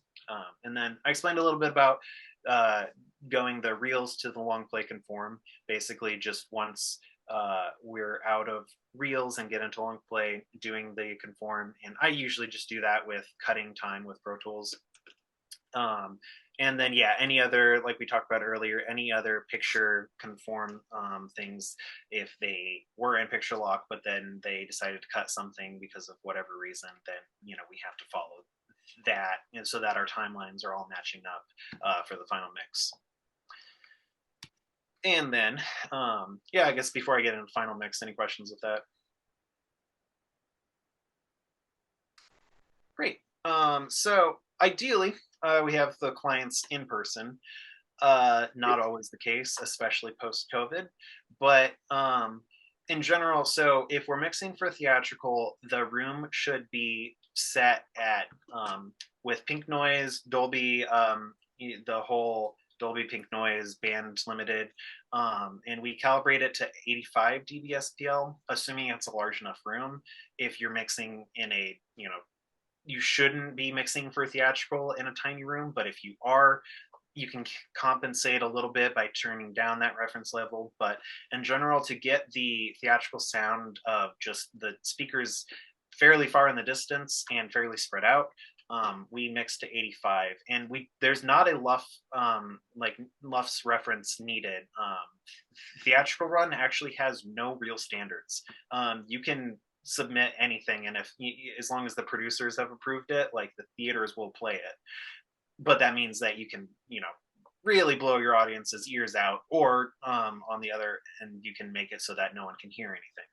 So the idea is that if you calibrate your speakers to 85 dB SPL and you mix it, then you're able to just mix it to your ears and mix it how you think it should sound and how it sounds best to you. And the idea is that across the board, everything will then sound that way. It's not always the case in practice because projectionists at theaters actually have a good amount of say in what to play it at.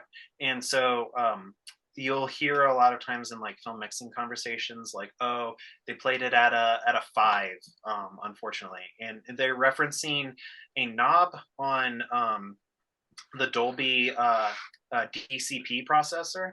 And DCP is a digital cinema package, which is the file that almost every digital theater is actually running as a DCP. On the DCP player, there's a physical knob from 1 to 10, and the idea is that 7 is right in the middle. That's what it should be set at, and then the projectionist has the discrepancy to compensate based on the material and their room, how well they know the room. But the issue is that a lot of times we just have projectionists who just turn it down because they hear, some loud part in the film, and it might just be in context, it might sound great, but they say, oh, that's too loud for my ears, I'm going to turn it down. And then it's just a bummer and you have to deal with it. But that's how life goes, I guess. And then there's the other side of things, which is mixing for if it's just going to be streaming or Blu-ray, we calibrate a little bit lower. It has a little bit less dynamic range to compensate for home equipment and home environments. In the home, there's a lot more distracting noises than in the theater, and also the range of equipment that people can be listening on is a lot more varied. And so those are some of the reasons that streaming has a little bit less dynamic range, but it's in practice it's really only like 2 to 3 dB different of dynamic range. And then so a lot of times nowadays we're doing remote reviews if we're not doing in person. So hopefully when you're mixing, you're setting your speakers at these reference levels, but that the clients still might not be able to come in for whatever reason. And so we do a lot of Frame IO, which is a video player that you're able to watch the video and place a comment on the timeline right where you are. And so that makes it nice for specific notes, like rather than just saying, oh, in this scene I didn't like this gun, they can go exactly to that timeline and put this note and say, oh, this gun needs to be more beefy or something like that. And then, but that's I guess asynchronous workflow. And then there's Evercast and Session Wire that are available for like real time. It's there. I was using a lot of audio movers like senior, junior year. I don't know if you guys still use that. But yeah, it's very similar to audio movers, except it also has picture. So you can have a Pro Tools session up and the clients can hear your changes in real time and watch the picture a long time. Evercast is just a more enterprise, like professional product, whereas Session Wire is fairly reasonable. I think it's like $20 a month or something. Yeah. Yeah, I have a quick question about getting feedback and that sort of process. So let's say if a director says, oh, I don't like the sound of this certain gun, and you as the mixer, would you go try to change that, or would you kind of be like going back to the original sound designer? I guess I'm curious how that process kind of works. Yeah, it's usually more on the mixer in that case, because by the time we've gotten to the mix, that is one thing I should have noted on is we do reviews along the way with the director to try to head that stuff off. There's always going to be something little that they might have. And actually during the mix process, usually if there's the right budget and crew, there's a mixer in the room doing the mixing. And then there's also someone working on what's called sweeteners. And basically just they have their own Pro Tools rig, and it's usually kind of like just tucked in the corner or wherever it makes sense for the room. And they're on standby to cut any sound effect because there's so many times during the mix that the director might be like, oh, could we add this thing? And so they'll work on it. So sometimes if it's something too complex for the mixer to be able to handle within the session, they'll have the sweetener editor go ahead and try to like cut a different gun, or add a different layer that might help. But the quickest and easiest way is to just handle it in the mix, because on another, if the sweetener editor is working on another system, then they have to send it over, then I have to import session data, put it into whatever track I need to, and it just takes a little bit longer than if I'm able to just, let me take the low end off with this EQ, and do it as a broadband change that way. But hopefully, anything super creative or anything super pertinent to the story has been at least preliminarily reviewed with the director. And a lot of times that's where Frame.io comes in play for me, is that we'll do Frame.io reviews way ahead of the mix, and of just specific little points, so that the sound designer has a chance to get feedback before the end of the mix, and they can apply any like creative changes that they may need across the whole timeline. And also we do that for ADR a lot of times, because they might have a bunch of different versions of an ADR take, and I, as the supervisor, might think this works best sonically and technically, but then the director might have a reason creatively and story-wise why they want a different take. And so we'll do a lot of ADR reviews to get that out of the way, so that we're not getting dragged behind by that during the mix, asking like, oh, can you take me through all different 8 of these alts? I mean, we can do it, and we do it sometimes if needed, but it just slows the timeline down. And on a 5-day mix for 90 or more minutes, it's just, we need all the time we get. But yeah, in general, for the director feedback, it's the mixer is the highest responsibility in the mix. The supervisor is more responsible for the editorial timeline, but it's often the supervisor that will be the sweetener guy in the corner, if that makes sense. And then a lot of times it's even quicker to say, oh, can we add something there? Rarely is that a completely different sound that we've never thought of across that film. In general, there's kind of a palette of sounds that we're going to use per film. And so a lot of times I'll just do, instead of having the sweetener person cut something completely new, I'll just do Shift Command F for find clip, and then type in whatever I need. Say it be, I don't know, like a footstep. I'll search for that footstep and then go through, and if you option click in the clips menu, you can audition them, and I'll audition a couple real quick, and if I can find something that works, then that's a lot quicker to just grab that and throw it in the timeline, mix it in, and then you're done. Cool. Anything else with that? Yeah. Yeah, I have a quick question. So let's say like a feature is gonna be released. I will. It's gonna be released in like in a theater, but also on Blu-ray, maybe at the same time or different times, or on streaming. Is that typically the same mix, or would that typically be like 2 separate mixes that are roughly the same, or how does that work? Great question. Thank you for the segue. So yeah, there's the domestic and the international release in general.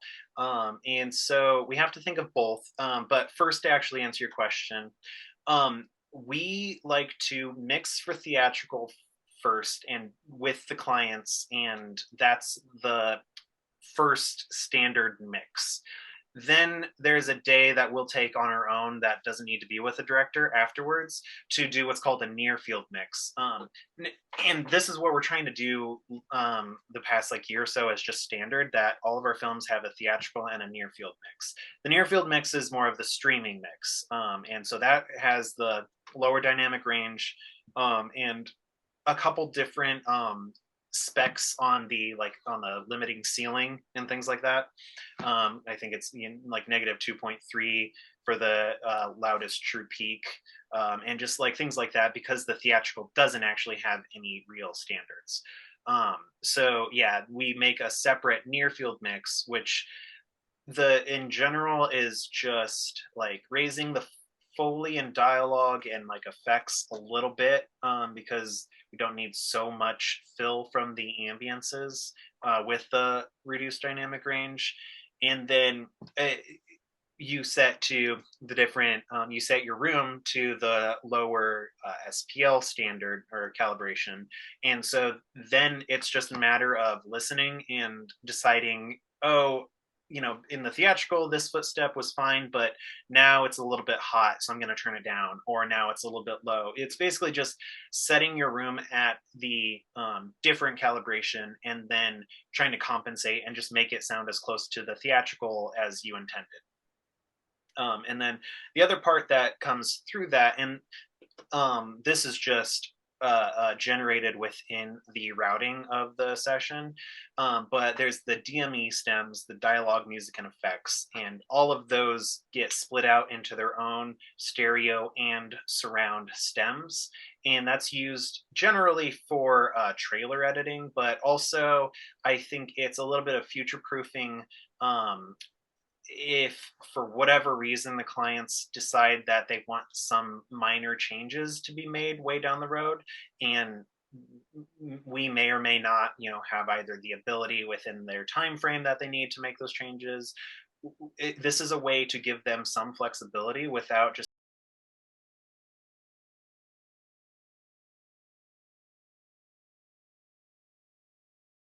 as its own track, and that includes the production effects, anything that's on set that we're hearing. Then the music, it's completely on stem, and then all of the effects with the hard effects, design, backgrounds, and Foley, they get their own stem. And it just gives some flexibility for the filmmakers down the road, and also is really helpful for trailer editing to have separated dialogue and effects. And then so the international, that's where we need the M&E, and pretty much every film needs an M&E, which is called the music and effects mix, and that is a separate mix. So the difference is that the dialogue stem is muted, and so you end up losing a lot of the on-set sounds and production sounds that feel natural and like just give it life. And so there's a whole process of filling in an M&E with extra Foley that it might not have been needed for the internet or for the domestic mix, because there's already enough like loud and good sounding Foley from the boom. But now that the English dialogue is muted,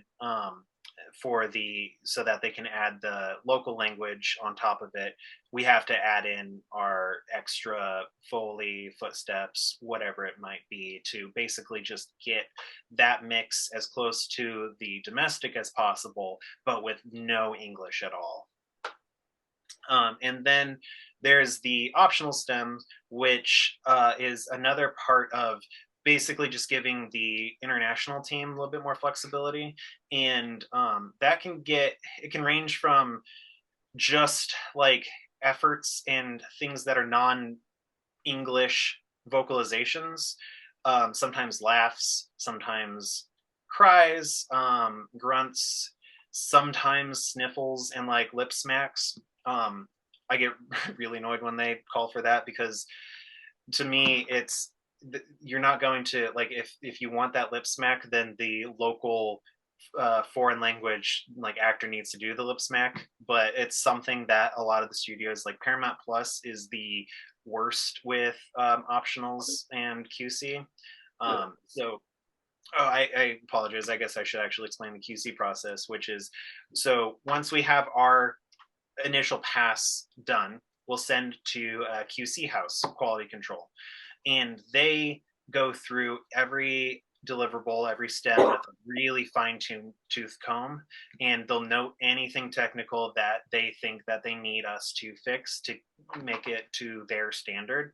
So a lot of things might be just clicks, like there's this click, or there's this thing out of sync, or this like background track went like 3 frames longer than the actual scene. things like that. It's usually technical, and we have the option of either fixing it because it's something that can be fixed, or we can tell them, no, that's actually creative intent because we actually know the filmmaker's intent, or it might just be the best available as another option that we can tell them, like, yeah, that is a noisy dialogue line, but it's the only thing available because they didn't have the budget for ADR and, you know, such and such.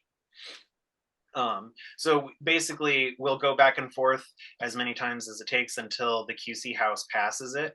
And then after it's passed, then we make the final deliverables and send out. Yeah. Typically, like, how much are you bouncing back and forth with the QC house? Is it like once or twice, or can it be like 5 times? Hopefully it's just once or twice. It can be up to like 5 times. By the time it's going back and forth like 4 or 5 times, the producers get more involved, and the producers actually do have an amount of leverage to push back on the QC. Like if they're being too picky and we only had, you know, like a very very low, like a $2,000 budget or something for everything, then they can inform the QC house of like, we need to push this past, like the producers and everyone who's actually creatively involved are fine with it, so you need to be okay with it. So there's that sort of thing that hopefully happens before we get to like 4, 5, 6 rounds. But I've seen it, especially with Paramount. There's just they're very picky, and eventually, yeah, the producers have to get involved to actually put their foot down. But that's not our job. At this point, we're more of a service person than, you know, a creative producer. Yeah. When it comes to the M&E mix and how you're talking about adding additional Foley to make up for the lack of it from the dialogue track, is that Foley typically added before you get to the mix stage, or is that something that happens afterward? Hopefully we do add it ahead of time. If and lately the past few years we've been actually getting full good budgets enough, so like if the Foley rate is actually appropriate, they should hit every single thing on screen, everything possible, even if it is already covered in production and you can hear it clearly. But there's a lot of times that we have lower budget stuff and it's more of a process of hit the important things while you hit what you can in this timeline, and then we'll deal with the rest in QC, and let the QC house tell us what they need rather than us anticipate all of that. But then there's a lot of times that QC houses will just give example blah blah blah throughout scene, you know, and it's like, this is an example, you guys figure it out. So it just depends on the budget, but the ideal and the most professional workflow is to have everything, every footstep, every hand pat, every prop that could be grabbed or touched is covered. And maybe it won't be used in the domestic mix because a lot of times the directors like to just hear the production sound because that's what they're used to, and if it sounds good, then that usually sounds the most natural. And then on the M&E, once we have the muted dialogue, then we'll add in those extra things that weren't needed for the mix. Cool. Cool. Well, yeah, I realize I've just about wrapped, or we're just about out of time. So let me get really quickly onto just a little bit of the freelancing side of things, and what I've found and what I've, you know, like I've kind of explained, like what I've done to fill in the times when there's slower work through Buffalo 8 and when I've just needed to keep things going. So, I mean, a lot of you are going to know this, but I'll reiterate a little bit. The big one is just cold calls and emails and just reaching out to people. It really, really is who you know, more than what you know. You have to have the baseline knowledge, but if you are, you know, if you're a good person and put off a good vibe, which I think most of us, like really all of us do, because the professors are also really good at vetting for that, and good at vetting for just hardworking people. That's going to go the furthest. Absolutely.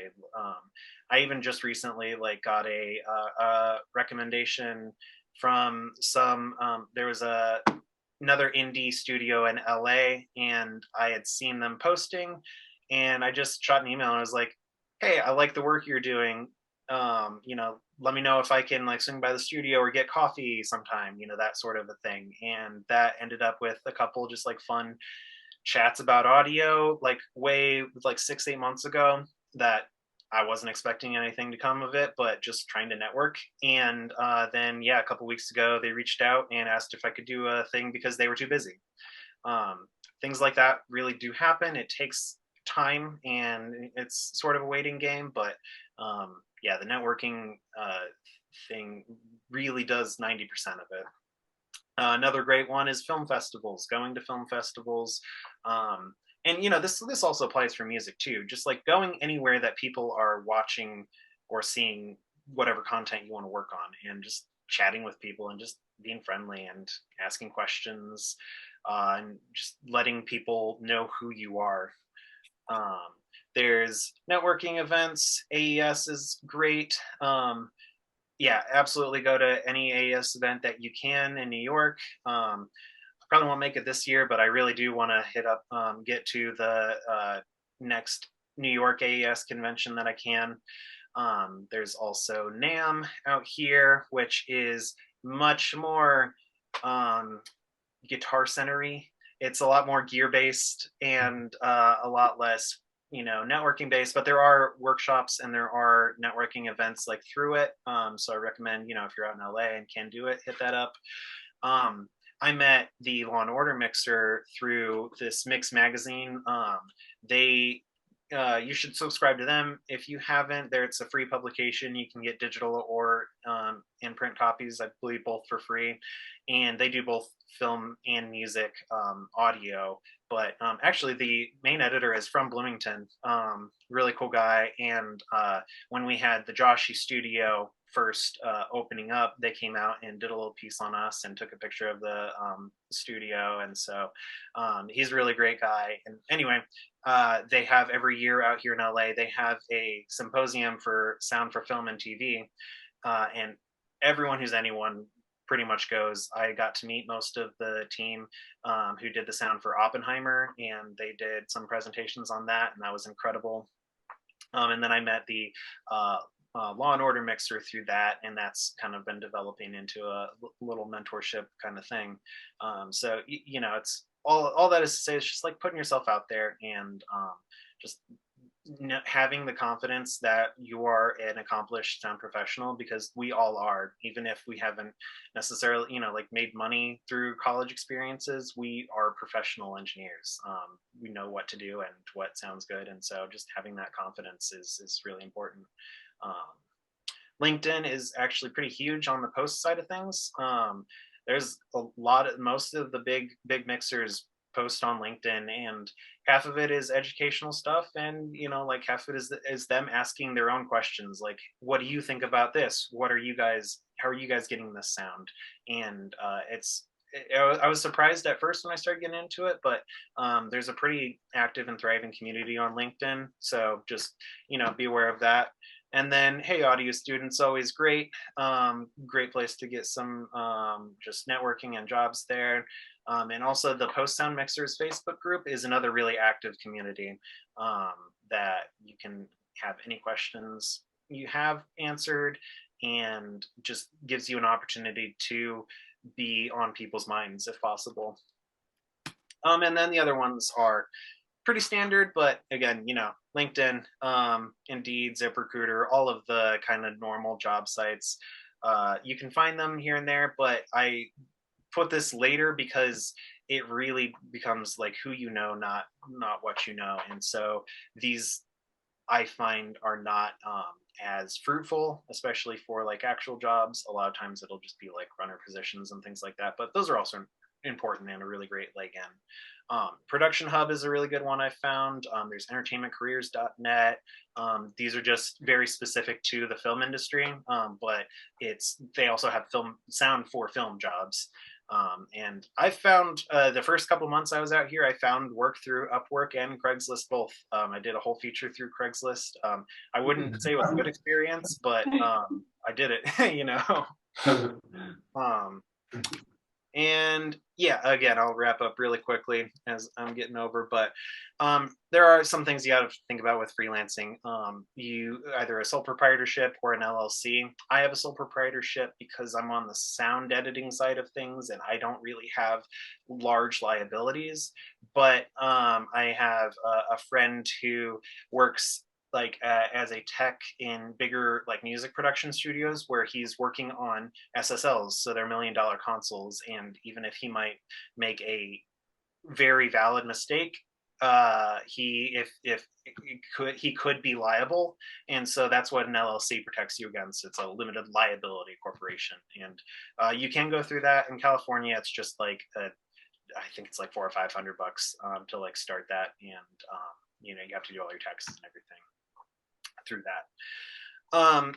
Some things to consider with freelancing: you need obviously some sort of equipment, a computer, headphones, speakers, interface, any software and plugins.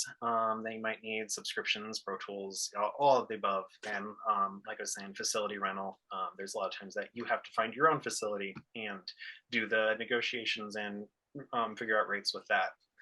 And then unfortunately, being freelance means that you have to you don't have to do your own taxes, but you have to account for your own taxes. So I get a paycheck from Buffalo 8 and all of my other clients as I invoice them, but that is not taxed. And so I have to pay taxes at the tax year. It's coming up soon here too.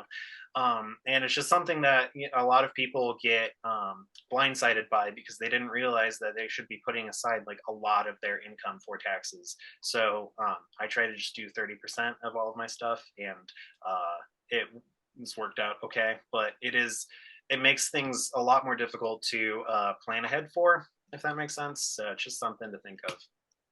And then finally, so there's union shows and there are non-union shows. The union shows are the bigger budgets and the better ones in general.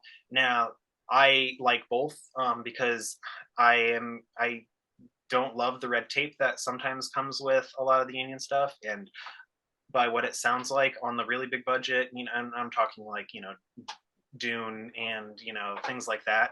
Sounds like that there's a lot of just red tape and a lot of people trying to kind of backstab to get their way up, and that sounds, it's not so much my personality. And so I would like to spend some time in that realm, but right now I'm not there. But I did just recently actually finish up my union paperwork, so I just like last month got into the union, so I have that experience to share a little bit. But there are a few different ways.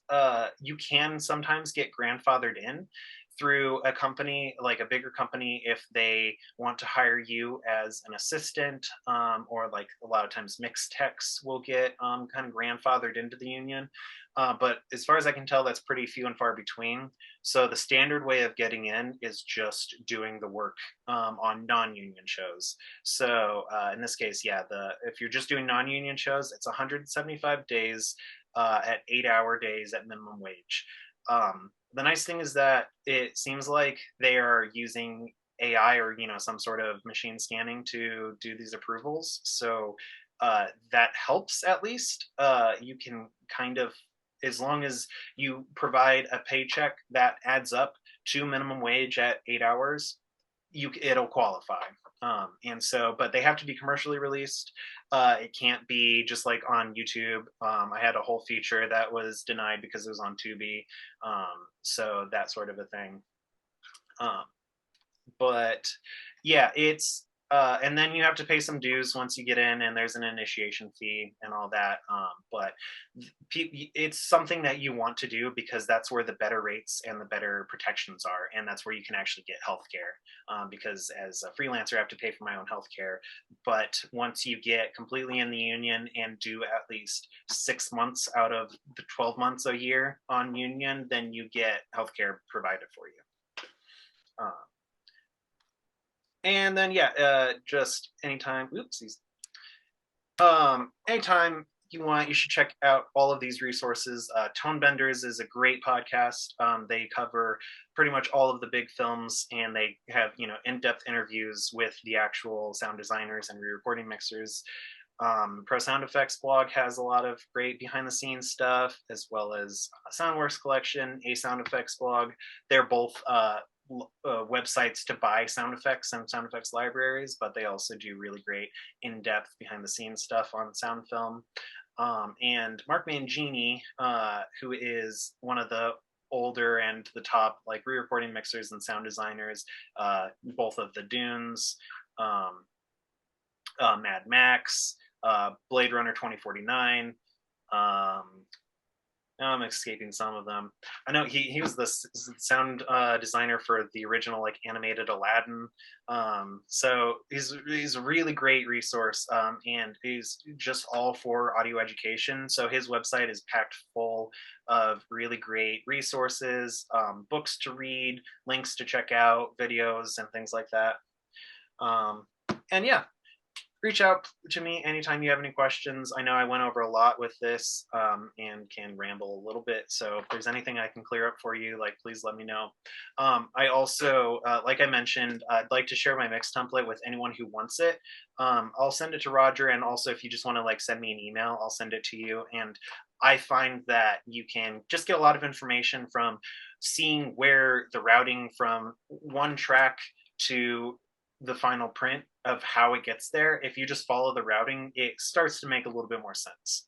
And you can kind of see some of the plugins I'm using and such. But yeah, that's pretty much what I got. I know I just sped through a lot. So any questions? Thank you guys. What question? Yeah. Correct me if I'm wrong, but as I understand it right now, like IATSE has union negotiations this summer, is that right? Yes. I'm a little nervous, but not too nervous. It sounds like it's not going to be like the writers and actors strike went. And I also personally, this is more of a personal than an actual like informed belief, but I think that this last round of strikes hurt the executives a lot more than they're going to admit. And I don't think they want to go through it again. But that's really just me kind of using my intuition of what I've read through news sites and like, what is it? There's like Hollywood Reporter and like Dateline and those things that like report a lot on just what's going on in the industry, try to keep up with that stuff. And I have a feeling that it's not going to be as bad, but yes, there is basically IATSE is not continuing this contract, so there has to be some sort of renegotiation, and summer is the latest that can happen before they authorize a strike vote and see if the IATSE members want to strike. Awesome. Yeah, so you guys are probably thinking about that with internships coming up this summer, right? Yeah. Yeah. Yeah. I if I hear anything else, I will absolutely like let you guys know. And what I'll say is that, you know, you probably either way have to be a little bit on both sides, on non-union and union. And so if it does end up coming to a strike, then I think that there's going to be still a lot of opportunities on the non-union side to get into. We were actually busy all through the strike, crazy enough, but that kind of has to do with the way that post-production is at the end of everything. So even as we were working on stuff at the end of the strike, it wasn't because they were shooting stuff still, it was because it was shot about a year ago, you know, before the strike started. And it was honestly almost nice because we couldn't do ADR at all, because that was completely off the table, but we could do the rest of our post work. And it's just ADR can be tedious and annoying sometimes, and so it's nice to have an excuse to not have to do it. But yeah, all that is to say is that it's something to consider, and it's great that you guys are paying attention to the industry and what the news is. But I would say right now I'm not too worried, and that you should have the confidence that like coming out, and if you're doing any like trying to do any network and set up internships right now, that those should still be able to be here come this summer. Cool. Sounds good. Thank you. Yeah. Thank you for being here. Thanks so much. Absolutely. Thank you guys. If you have any other questions, please reach out. Roger and Jake have my email. And yeah, I'll shoot over my mix template to you guys too for anyone who wants it. And yeah, if you want, I'm not going to continue this, but I sent a few examples of Frame.io stuff to Roger that maybe, yeah, maybe you can just like share with anyone who wants it over an email. To explain really briefly, there's one clip from a film called The Ghost Trap. That's the one you're going to see. There's like boats and water. The cool part of that is that pretty much everything except there's 2 lines that was from production. Everything else is completely added. All ADR is added, all of the Foley and everything is added. And it's because they're on a boat that was actually like driving during the set. And so there's just, we had the audio, but it was not usable. Yeah, and so it's a really cool example of what good, well-performed ADR can do. And if you really pay attention, you can tell which is which, but if you're not trying to think about that and you just sit back and like listen, it doesn't strike you as ADR, which is fun. The second clip is straight up just a small little scene of Foley, only Foley soloed, and there's some like crawling around in vents and stuff, and it's just a really great example of what some good sounding Foley can be and good sounding movement can be. And then the last one is a film called Damien's Gem, which was a short that I worked on freelance, and it's meant to be over the top. It's meant to be parody of like a hardcore like gym bro muscle building gym, but it's got some Beethoven's Ninth in it, and there was a whole process of chanting with them. Like the whole group is chanting with with the song, sort of. The production was awful. It was a bunch of, kind of bros who couldn't keep a rhythm. And so it was a fun exercise in trying to salvage that and still get the energy, but stay with the tempo. It's a remix of like a trap remix of Beethoven's Ninth. So it speeds up and keeps going. And it was just a fun example of what some hopefully fairly well synced audio to music can do and how it can have a fun outcome. It's over the top. It's meant to be. So watch it. Don't, whatever works. But anyway, I will let you guys go. I appreciate you, hanging out. Thank you so Yeah, much. thank you. Thank you. Yeah. Later. And yeah, please reach out with any questions at all. I'm happy to help. But otherwise, have a great rest of your evening. Thanks. Yeah, man. you too. Thank you.